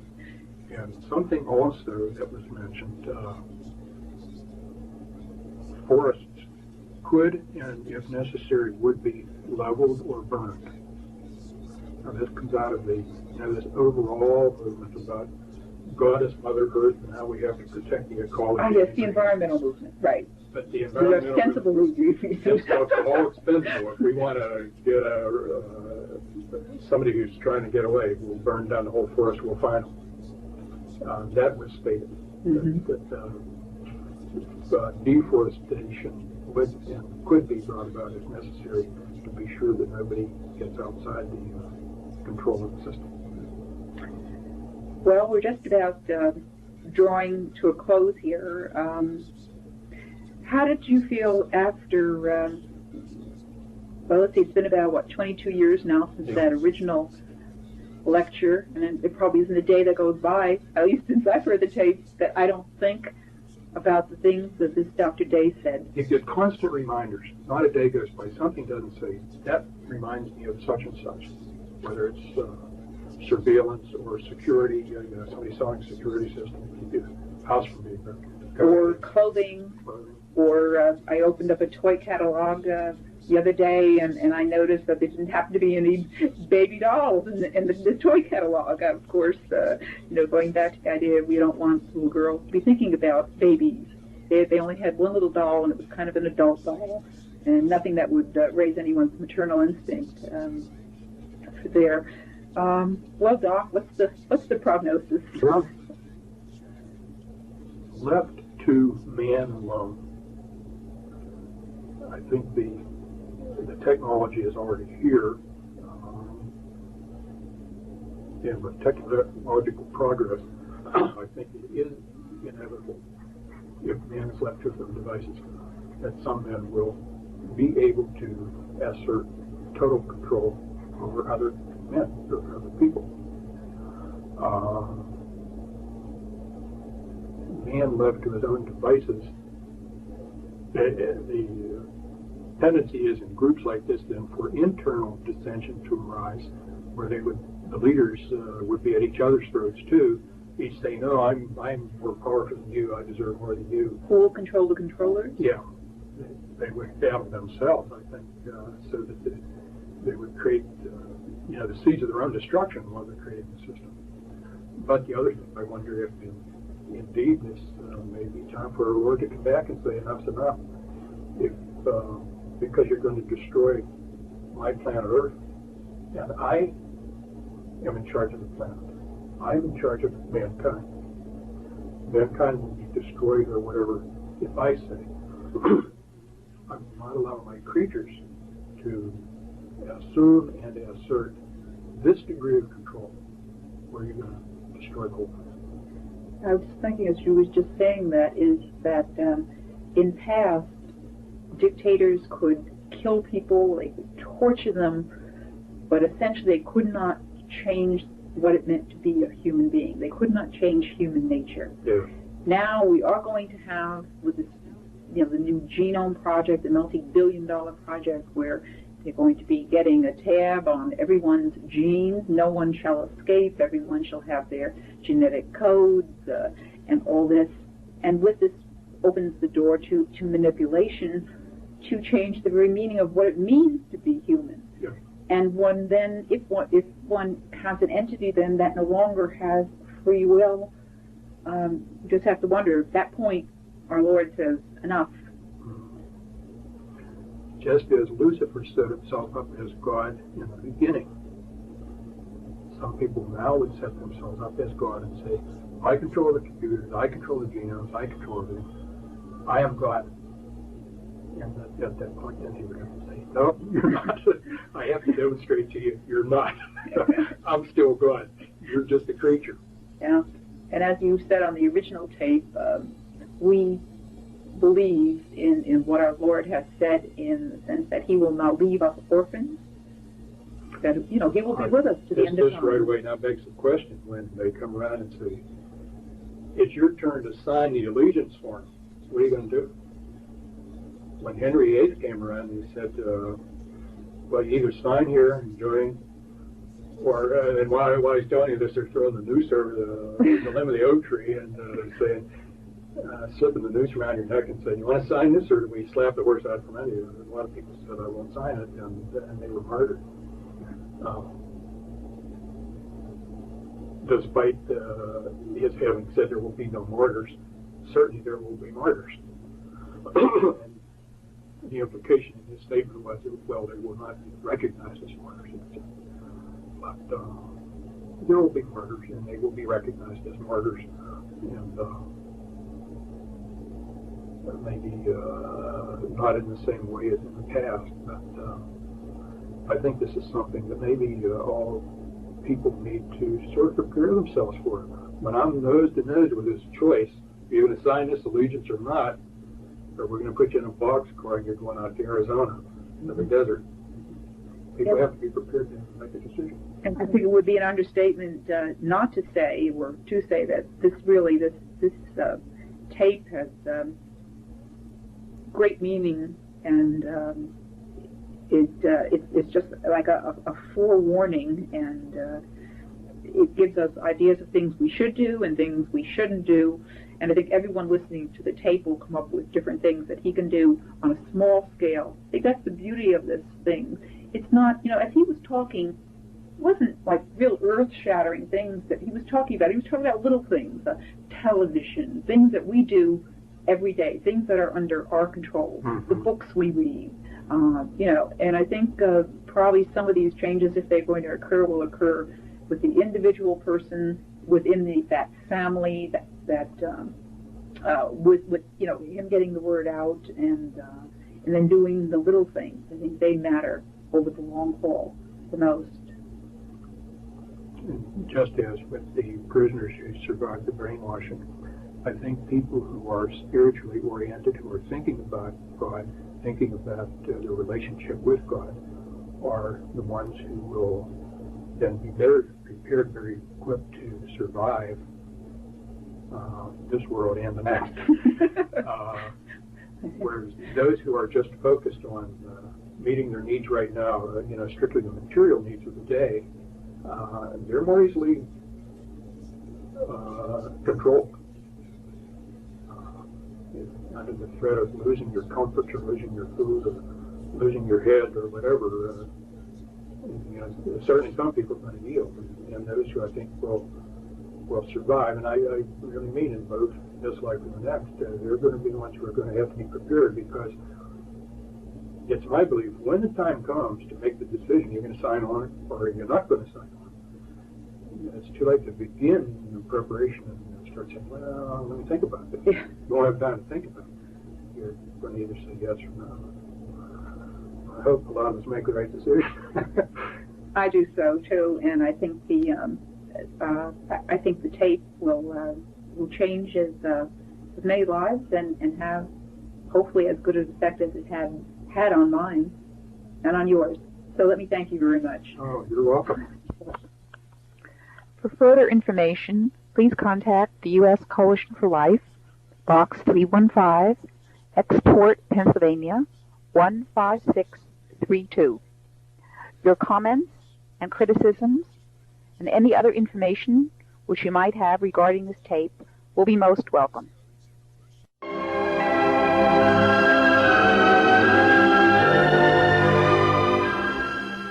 Well, this is Dr. Stan here at Radio Liberty, coming to you from the hills overlooking beautiful and picturesque Monterey Bay and bringing you the story behind the story, the news behind the news, hoping to convince you that reality is usually scoffed at and illusion is usually king. But in the battle for survival of Western civilization, it's going to be reality and not illusion or delusion that's going to determine just what the future will bring.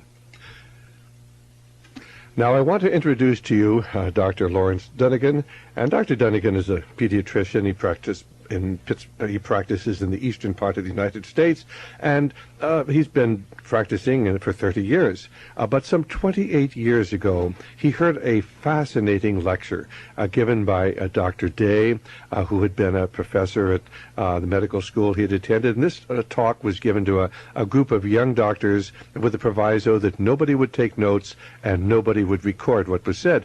Dr. Day then went on to become a director of the Planned Parenthood Federation. So right now, let's introduce Dr. Dunnigan. Dr. Dunnigan, it's so good for you to be with us, or to have you with us today. Oh, my pleasure. All right, fine. Well, why don't you just give our listeners the background of this incredible story you heard 28 years ago, which is so prophetic as far as what's unfolding today. And let me just, for the listener, comment that one of the things that was said 28 years ago was we would have sex without reproduction and reproduction without sex. Yeah. And as we begin thinking about the artificial insemination and now the new cloning process, you realize that what was said 28 years ago to a young pediatrician is all coming to pass today, part of a long-range plan of a group of men who do have an agenda. So why don't you pick up the story from there? Well, when we sat down to listen to the lecture, we were all expecting something clinical. Dr. Day, his areas of primary research concern had always been newborn, premature birth, and the problems with carnivorous coming from neonatal jaundice and temperature control in premature babies. So we were all expecting something scientific, and as the presentation unfolded, it was quite a surprise because there was nothing scientific. It was all what we might call sociologic. And as you alluded a while ago, Dr. Day had indicated that he wanted to see nobody taking notes or using a tape recorder because things he was going to talk about, actually he said in the process, if you ever quote me on these things, I will deny them.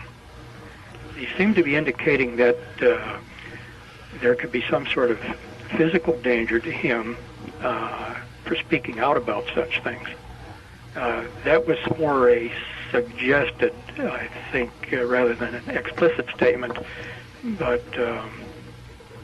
you know, when you hear that sort of thing very early in what you're anticipating to be a scientific presentation, that really caught my attention. You know, what are you going to be telling us that could put you in some danger one way or another? So, anyway, as the presentation unfolded,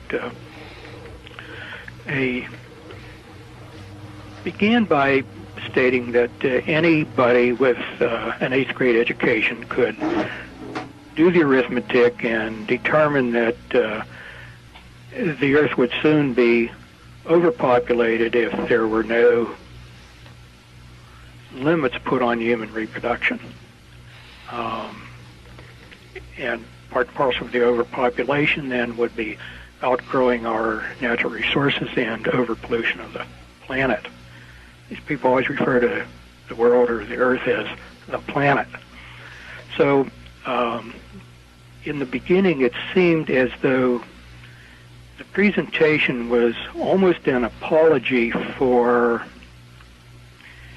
things that we would, in the audience, find unpalatable. But there were several times in the presentation where he would say, this is the only way. There's no other way. Sort of implying that he knew these things would maybe not sound acceptable to many, if not all, in the audience. So the thing that he really, this whole thing hung on was population control. And up until that time, I had heard, most of us had heard that term, population control. To me, it primarily meant limiting births. By the end of the presentation, I realized that population control has a much, much broader meaning than just limiting number of births and even who or who may not be allowed to give birth. Because the presentation covered just every human endeavor, education, employment, industry, entertainment, sports, toys for children, clothing, a whole bunch of things that maybe we can get into as we go on here as time allows. But mentioning, as you did, sex without reproduction and reproduction without sex, that was an important part of this. Also, money and banking, which was toward the end of his presentation. The cashless society, move from cash to credit cards, to a single credit card, to a single identifying card, and then ultimately at the end, because cards can be lost or stolen, some sort of implant under the skin. In those days, silicone implants were under the very first stages of development. Silicone is inert, so the body tends to tolerate it fairly well. And this implant then would serve as identification and be an element in carrying on commerce, which, as I say, would replace cash, replace checks from a checking account, replace plastic credit cards, which back at that time were starting to really accelerate in use. So that all of these items that serve your financial and banking needs also would serve for identification, and this could be implanted. I'm laughing because at the time he said, some of you hearing this will right away think there's a religious connotation here. And at that time, I had no idea what he's referring to. I was not much of a Bible scholar. And then it was only later that I read the Book of the Apocalypse about the mark of the beast on the hand of the forehead. And I made the connection, and I realized why he said what he said. Did he tell you what the relationship was to banking and international finance, or was this just a casual remark about the fact that we would progress to a situation or a society where everybody would be marked and identified? Yeah, he went...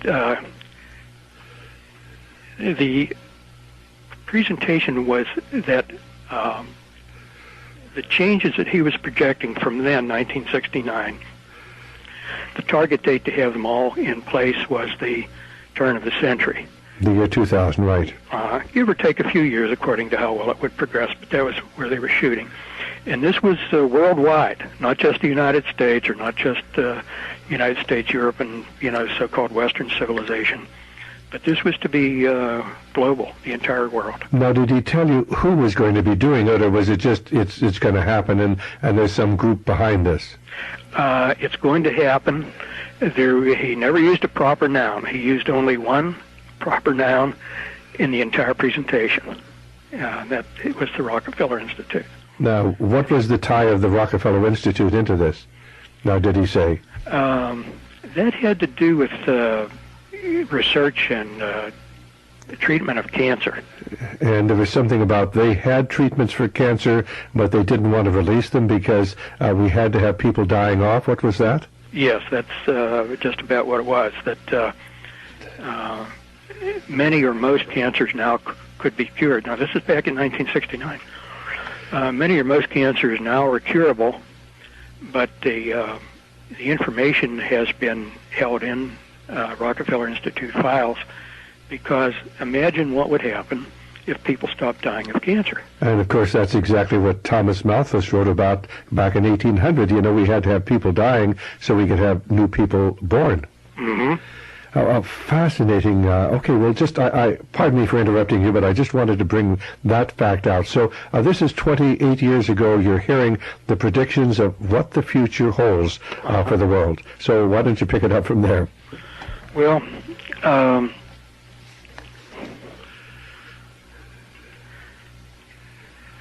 just trying to recall where he started. There was this general overview about controlling births, who may or may not be allowed to have birth, implying that certain people would be not allowed to have children. Most people would be allowed 2.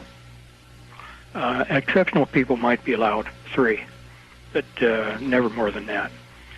The replacement statistic that is widely quoted is 2.1 births per couple. The 0.1 meaning, 2 would replace the 2 parents, and then the 0.1 is because of some untimely deaths of disease or accident or whatever, so replacement levels felt to be just a little above 2.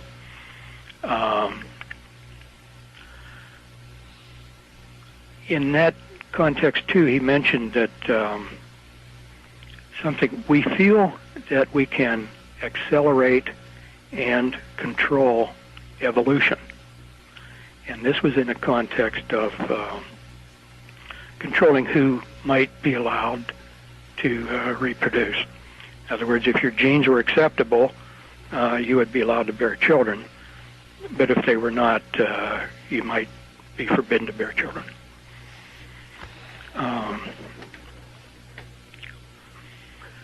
That's when the business about sex without babies and babies without sex got some development, in that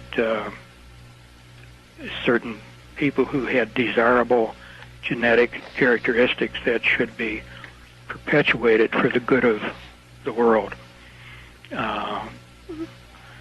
Would be encouraged to reproduce, but they need not reproduce in the natural way through sexual intercourse. But this could be all done in the laboratory.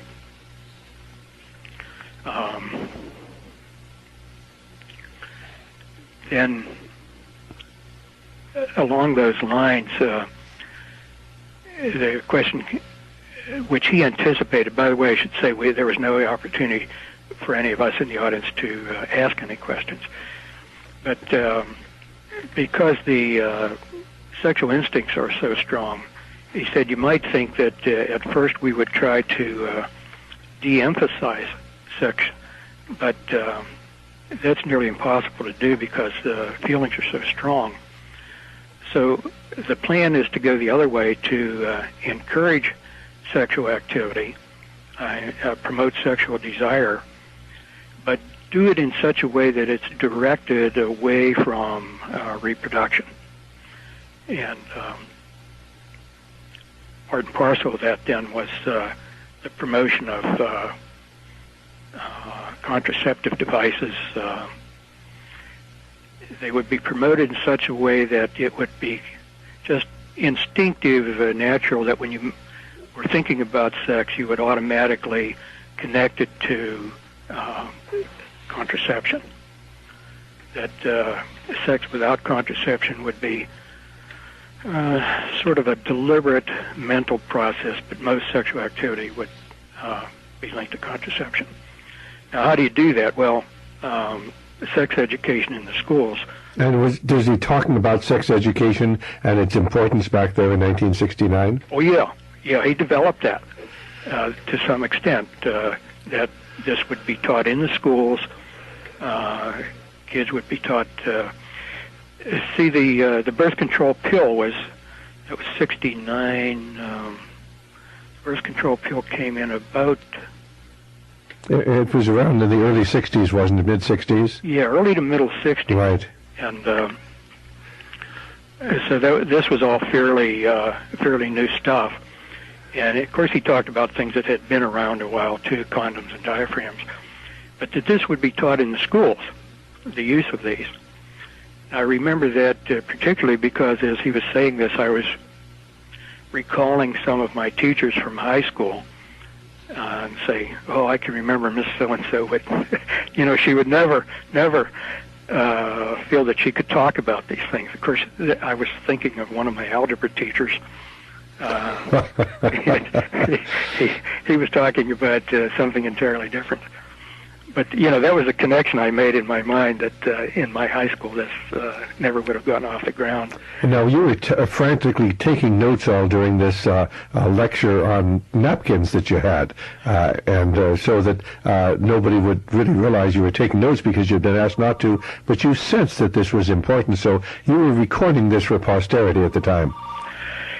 Yes. Many of the things that he said I had heard before from other sources, primarily one source, which I considered to be unreliable. And I'd heard it at length with some repetition to the point where actually it became annoying to me. And I dismissed it because I considered the source not reliable.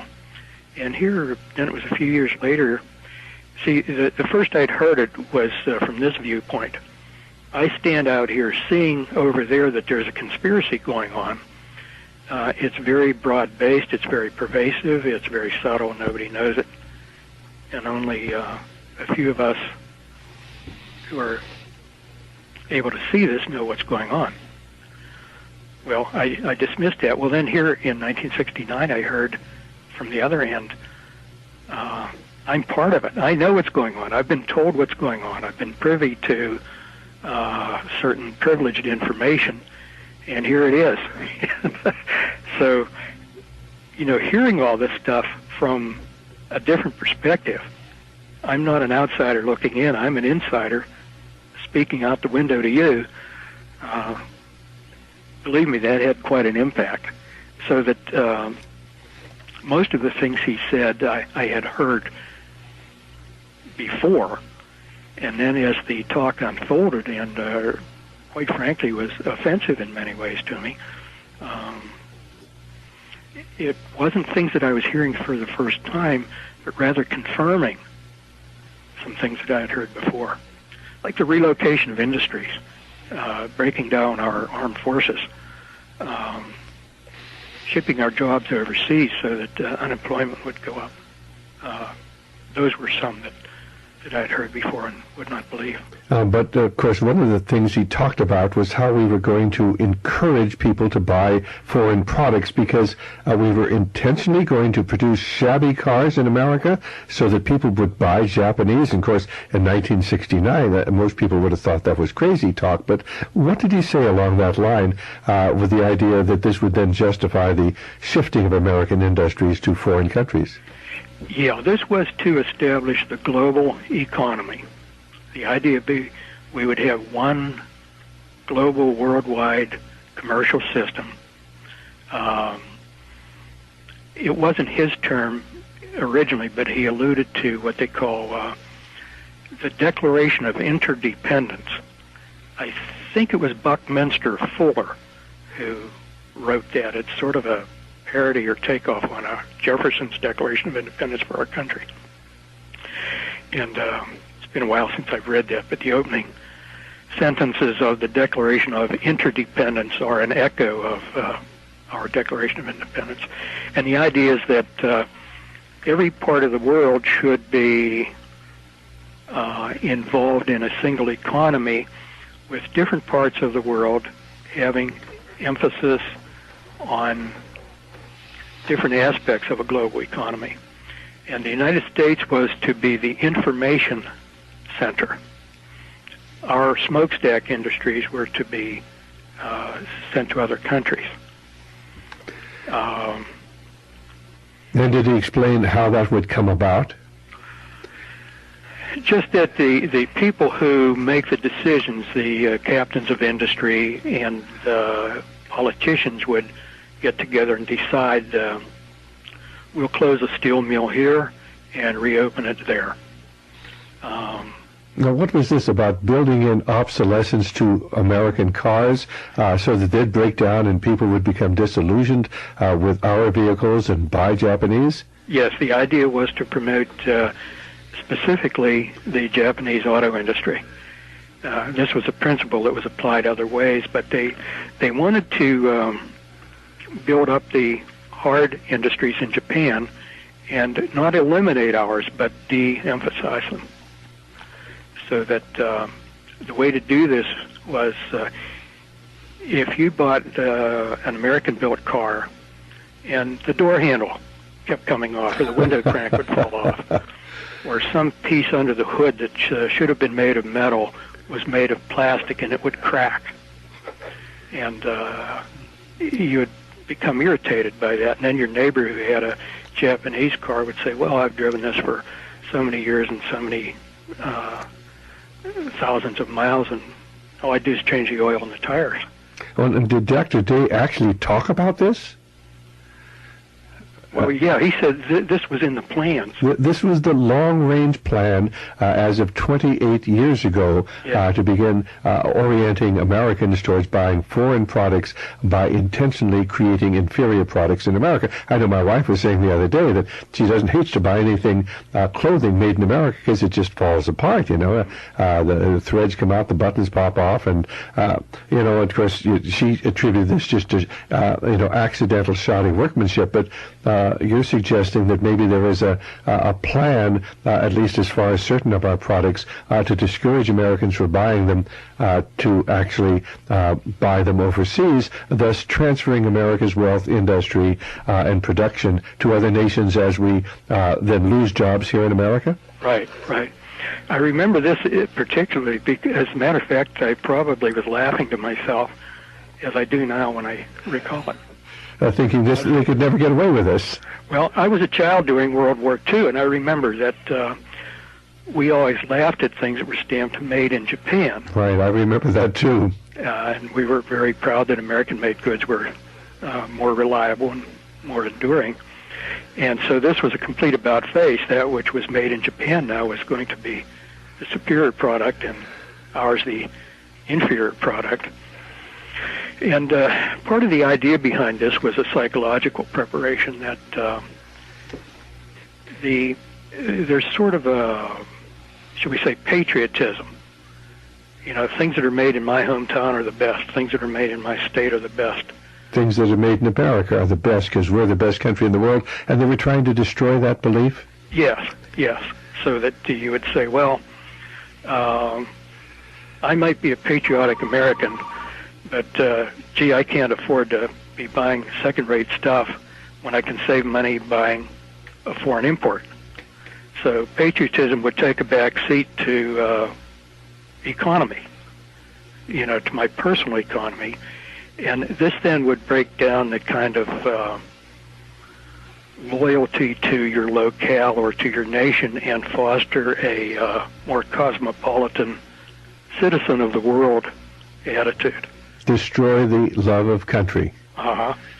Okay, fine. I think that's such a fascinating insight into the mentality of these people who seem to have such tremendous power for education, over industry, or even over our ways of reproduction today. Well, what other sorts of things did they talk about? I remember one thing that you mentioned was how they were going to encourage sexuality, and they were going to try to get people's minds oriented onto sexuality. Did they talk at all about homosexuality and how that would be used? Yeah, that would be promoted, not just merely tolerated or permitted, but actually to be promoted. The idea being that no child ever results from a homosexual union.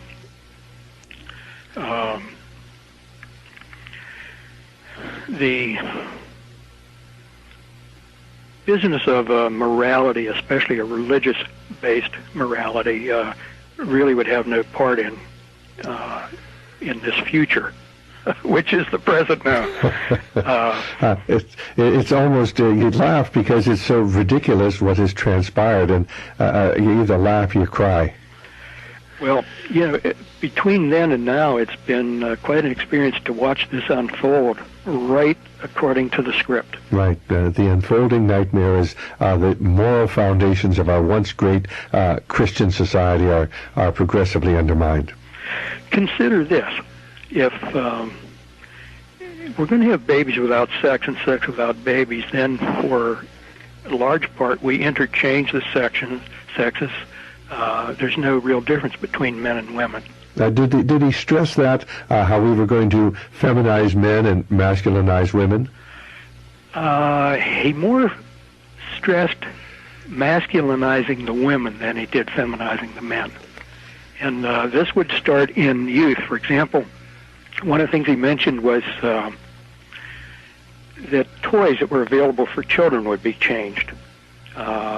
Girls would get footballs and soccer balls, and baby dolls and tea sets, little domestic kits like a dustpan and broom. Some of that would disappear entirely, and other things like that would be very, very greatly de-emphasized. In other words, trying to undermine the maternal or these rather normal instincts that women have for being housekeepers to get them more out into the labor market. And yes, exactly. And certainly if they're out in the labor market, they're not going to be having children. That's right. If mom's at home and she's enjoying her first and second baby, she's likely to say, well, it's time for a third and fourth. Right. And I can take care of these kids because my hubby's making a reasonable living, and we can support them. And of course, now you can't. You have to have the woman working because of the tax system and because of the actual, not in dollar amount, but in purchasing amount, decrease in the wages of the average American working male. Yes. Yeah, the term they use is discretionary spending. And your discretionary spending, of course, you lose all discretion because the tax collector takes it. And so you're just trying to survive. And then if mom has one or two children that she worries about while she's at work, that's enough worry for her. So she's not going to say, well, I'm going to keep my full-time career and have more children. That's just gets too much to be concerned about. Worrying about daycare, getting somebody to take care of the children. And so what we're really talking about is an organized plan of social engineering laid out many, many decades ago that is coming to fruition really in the intervening decades. Mm-hmm. Exactly. One other thing I wanted to develop a little bit, and then we could go on, and that's about the promoting of sexual activity. Okay. In 1969, abortion was a crime in every one of the states. And at that time, he said, well, it won't be long until abortion not only is no longer a crime, but will be seen as a right and be tax supported, which at that time sounded incredible. By promoting sexual activity among youngsters and linking it strongly to contraception, the planners realized that more pregnancies would occur. The idea then was, that's okay. If there are more pregnancies that occur, we'll have an abortion backup. And people who would otherwise oppose abortion will change their mind when they say, well, this is my daughter who's pregnant at a young and tender age. And abortion restrictions might be okay for everybody else. So you were saying how they were going to change our attitude towards abortion, and how in 1969 abortion was illegal in every state. So what did they plan? How were they going to change that? Well, the idea is to promote early sexual activity among the kids, connecting it strongly with the use of contraceptives. They would be taught that the two just naturally should go together. And then with the realization that with more sexual activity, there would be more pregnancies, more contraceptive failures, one might say. But no need to worry about cluttering up the planet with unwanted babies, because abortion then would be available as a backup. And with young girls getting pregnant too early in their life, people who otherwise would maybe object to abortion when, if it was in somebody else's life, would say, well, yeah, but I no longer object because this is my daughter, and I don't want her to have to carry this pregnancy to term because she's not yet mature enough to be a mother and take care of a baby. So it was sort of a win-win situation for them. It would break down resistance to abortion, as well as reinforcing continually the need for contraception or sex without babies. As you talk about this, it sounds so diabolical, almost like the plan had come right out of the pit of hell. Yes, I think so. I think so. And so looking back on this, as you've seen it unfolding over the last 29 years or 28 years, it must have been terribly, terribly frustrating for you seeing these things and knowing what was going on, and yet realizing that the vast majority of the American people had no idea at all what was transpiring. What was frustrating, and even talking with some of my colleagues who heard the same presentation, and not very long afterwards, they had all seemed to forget it. They'd say, oh yeah, I remember he was here, and I remember he talked about some stuff. But as far as details and saying, well, don't you remember when he said this, that, and the other? They said, no, did he say that? Well, I don't know. When I say that, what comes to mind is one of my colleagues, Dr. Day, had spoken about the demise pill. The demise pill, there was consideration to be given to an arbitrary age after which, everybody should just pass on. The age could be set by law, 75, 80, 85, whatever seemed to be appropriate at the time, and then when you reached that age, you would be a candidate to take the demise pill. And he said this attitudes about death needed to be changed and made more, quote, realistic. So, we're all headed for death one way or another, so why not do this in a very cerebral, scientific kind of way? So the idea was that when you had reached the legal age, you could have this nice banquet, sort of a farewell banquet with your family and friends, and afterwards go off and take your demise pill and sleep away peacefully.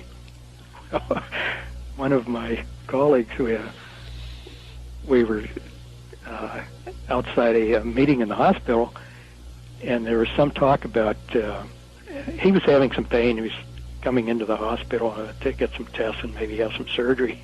I said, well, hey, Fred, what are you going to do at night? The night before the operation, maybe you're a little restless and you can't sleep, and the nurse comes in and says, well, here's your sleeping pill. Are you going to take it? If you take it, maybe they won't have to do the operation. He just laughed. He said, did he say that? I didn't remember that. And I said, yeah, you better remember he said it. And so they were, even back in 1969, they were talking about a more or less coerced or forced euthanasia. Yes. Did they talk at all about other countries, how they were going to control population in other countries, or the possibility of fomenting disease to control a population? Yes.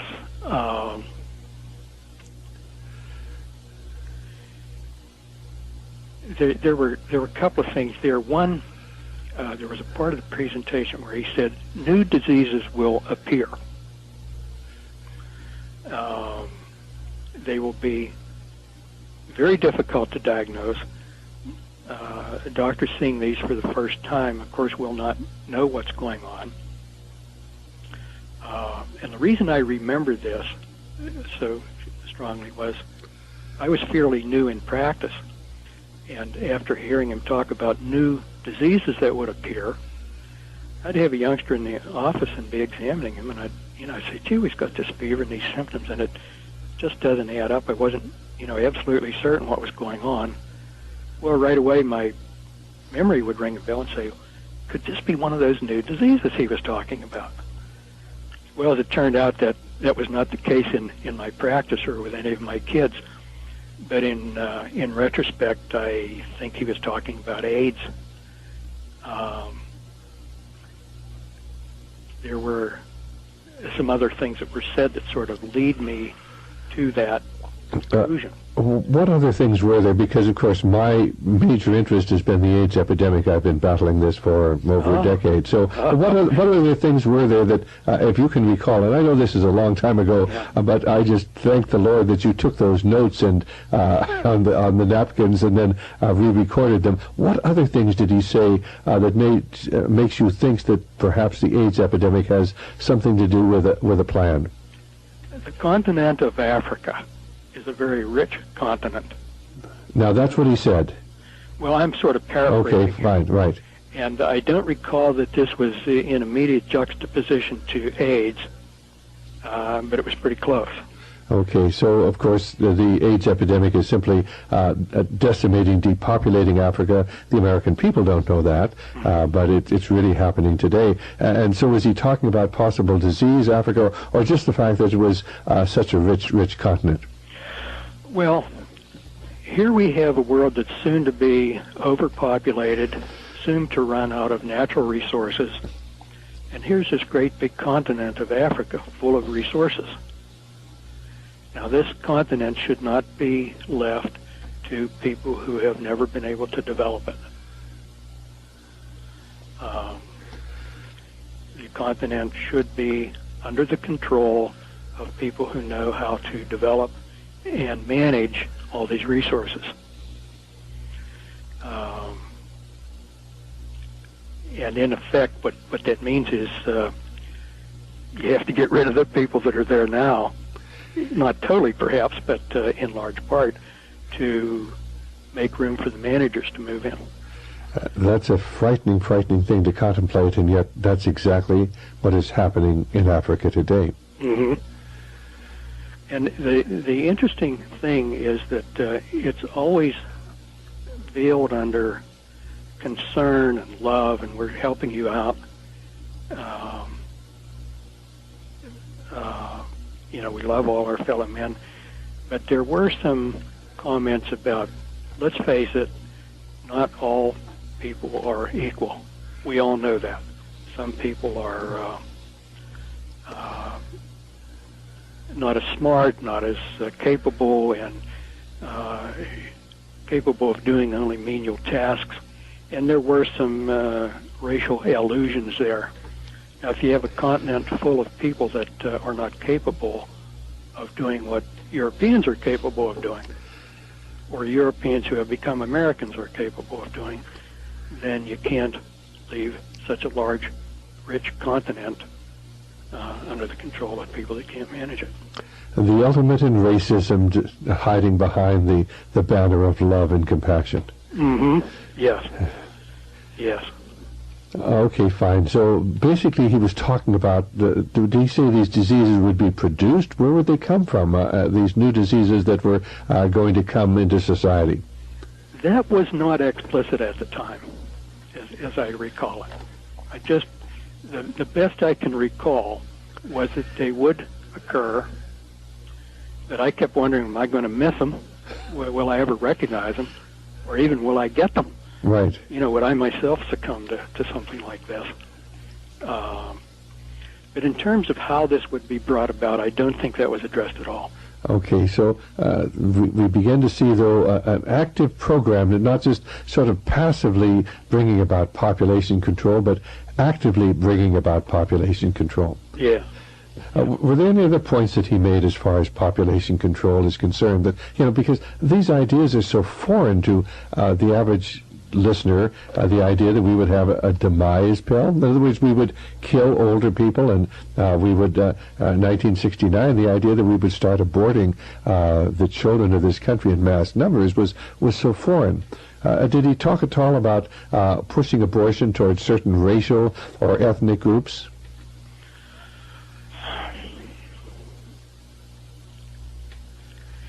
That sort of grew out of talking about promoting drug use. Well, let's get into talking about promoting drug use, because that is so important, especially today when we see drugs destroying the inner cities of America. Not everybody deserves space on the planet. Not everybody deserves the right to marry and reproduce. So certain people have to be sort of shunted. Now, I don't mean individual selection where you identify a particular human being, but certain populations with certain group characteristics have to be shunted.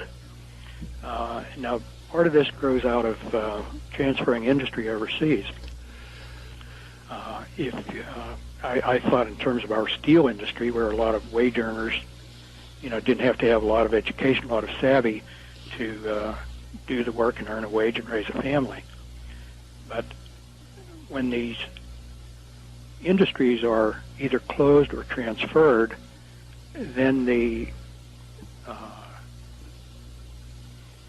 wage earners don't have any place to go to earn money to raise a family. Women.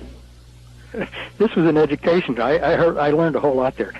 He said women are attracted to men who are good providers. See, when I was a kid, I thought they were attracted to Clark Gable and the good-looking movie star. And so this was a really revelation at my age at that time to hear this. Women are attracted to men who are good providers. They don't much care what a man looks like. Whereas men are more attracted to a woman by her appearance. And also, a man identifies himself by his work. And as I thought about what he said, many times in the following years, I think that's absolutely correct. I'm Joe Blow. I'm a welder. I'm John Jones. I'm a stockbroker. I think it's true. We do tend to identify ourselves that way. Well, if you have no job by which to identify yourself, you're not a good provider to attract a woman to become your wife, then you're not going to have as great an opportunity to bear children. Now, if you have a whole bunch of young men who are unemployed, are not good providers, have no strong identity through their work, what do these guys do when they get together? Well, there's a certain homosexual promotion there, and a certain, falling into crime. Sure. Which I think is a natural consequence, and which was recognized. Well, now, were you talking about crime, or were you talking about drug use? Where does drug use come into this whole situation? Okay, now, if you're young and you have no job and you have no family, no responsibilities, and life is just a bore, then you're more vulnerable to abusing drugs. Now, did he suggest that they would encourage drug use? Yeah, yes. That is an incredible prediction of what the direction that these people that Dr. Day represented would be taking our society, because they had to have powerful control or powerful influence over governmental positions and governmental activities. Mm-hmm. The idea was to create sort of neighborhoods. It doesn't seem like the right word anymore, but certain areas of the cities that would be the jungle. We have progressed so far that the laws of natural selection no longer operate. This is sort of a near quote, paraphrasing. There was natural population control in previous years, predatory animals and wars and disease and such. But now that technology has nullified a lot of that, this is part of the problem of overpopulation. So since the former law of the jungle no longer applies, we would now have a new law of the jungle, and the jungle would be certain areas in primarily large metropolitan areas where people just have no opportunity, no hope. The areas would be allowed to deteriorate with the idea that as despair grew and people sought refuge in drugs and alcohol, then a certain amount of violence would be predictable. And that's okay, because that would, if you die in 1969 because somebody shot you, or if you died in 1769 because a bear got you, a mountain lion got you, what's the difference? You're dead in either case. You succumb to the law of the jungle. The survival of the fittest, on the other hand, means that in a time when you had to be a crack shot with your musket and you got the mountain lion, the only difference is that now, instead of being a musketeer, now you're a computer genius. Those are the criteria by which you select who survives. And now, of course, when Dr. Dave was making all of these predictions and telling you what the future held, didn't he make some reference to the fact that everything was in place, that nothing would stop this at the present time, and so he felt at least somewhat able to reveal these things to you?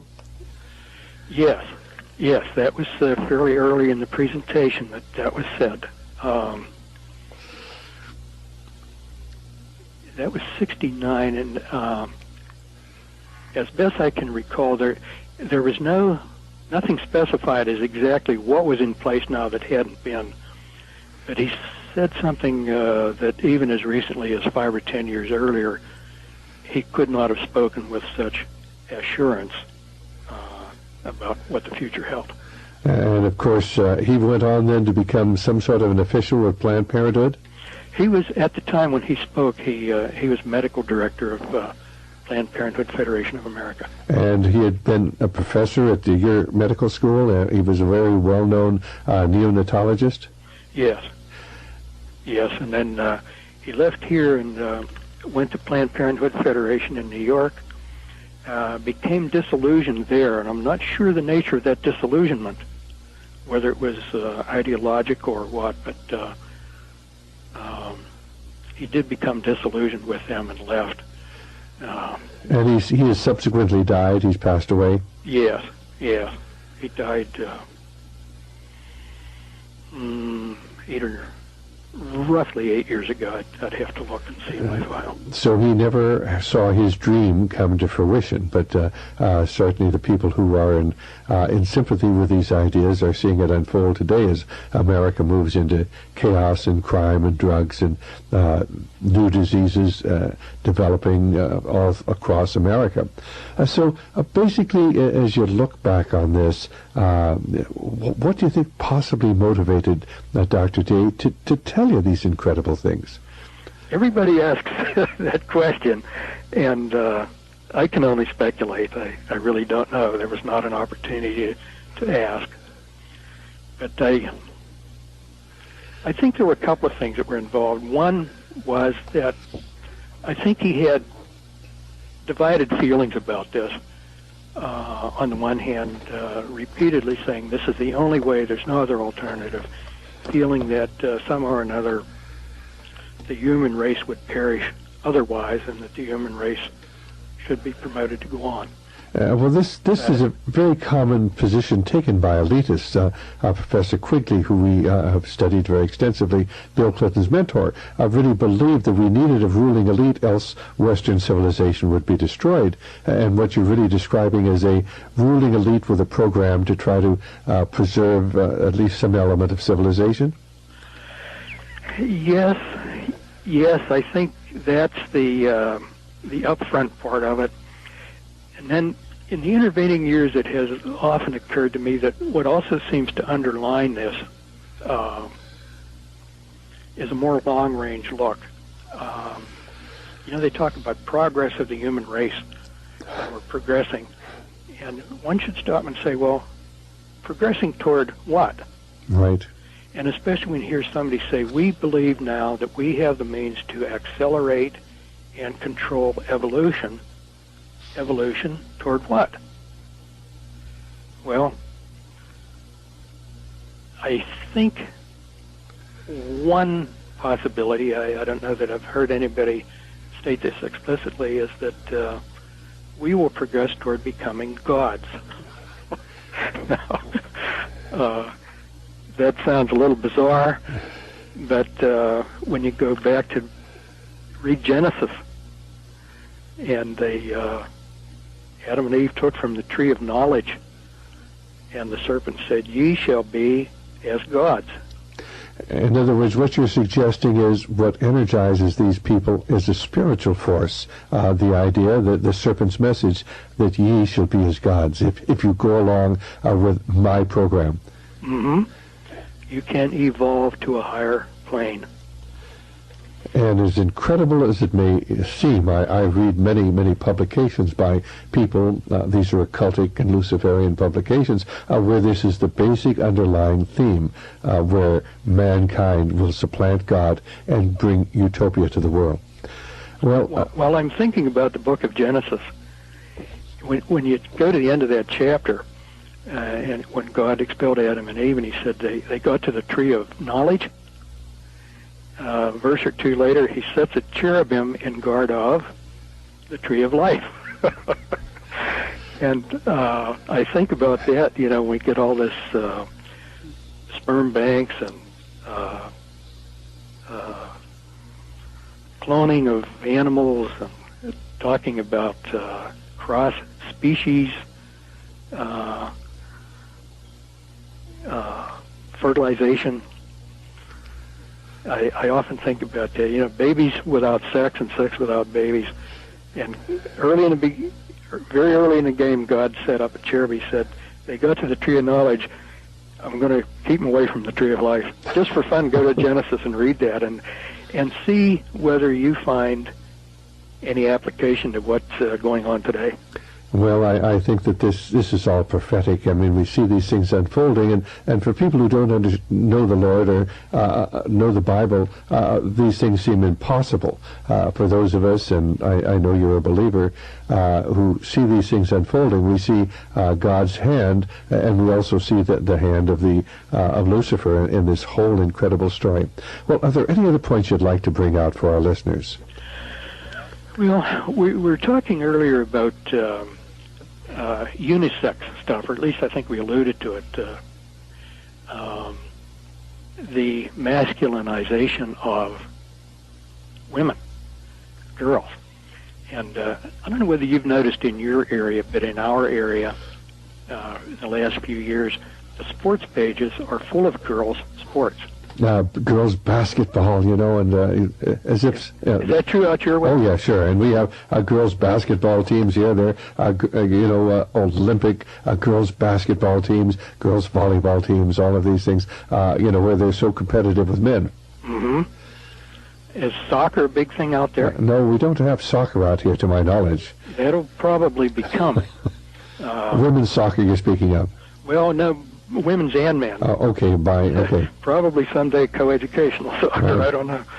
But the reason for this is that we can't have girls in lacy dresses smelling perfumey and attracting the men. You mean if they're sweaty, they're not going to be as attractive? Right. Incredible. Did he actually talk about things of this sort? Oh, yeah, that was very explicit. Girls would be made less attractive because they would be, just as you said, sweaty. Right. Full of sports and just like another guy. Right. Big muscles and all those things. So that was one of the early parts of masculinizing women, and then, of course, another part that I don't think he put in these terms, but I interpret in these terms then is a woman is a good woman to the extent that she mimics a man, and that is leaving her home and going out into the workforce and becoming CEO or office manager of some big outfit rather than staying home taking care of children. But along with the de-feminizing of girls in the professional magazines that I get where drug products are advertised, there's one that shows all these girls in their soccer uniforms, mud all over them, their hair's all wet and stringy, and this is held out to the young girls as, this is what you ought to be. This is what a young girl is. She's a muddy soccer player. Right, of course. We can do anything the boys can do, and we can do it better. And the competition between women and men, without realizing that we all have a place and a part to play in God's plan. Mm-hmm. Mm-hmm. Well, Dr. Denigan, it's been a fascinating hour, and we'll be playing this afternoon and several times on our various radio programs. I want to thank you so very, very much for taking time from your busy schedule to be here on Radio Liberty, because I think your message, going along with many of the other messages that we have, begins to tie this together. And I hope our listeners will be far wiser from having heard your memories from the lecture by Dr. Day, 1969, 28 years ago. Well, it's been a pleasure to be on, and I hope it's helpful to folks. I hope it will be too. May God bless you, and I hope maybe at some time in the future we can talk to you again. Well, I would like that. Bye-bye. Thanks so much. Right, bye-bye. Bye-bye. Okay, well, this is Dr. Stan, an amazing tape with a gentleman who I believe God has preserved him to tell us the story. And I hope that you've enjoyed this program as much as we've enjoyed bringing it to you. And so until next time, Dr. Stan, goodbye, and may the Lord be with you.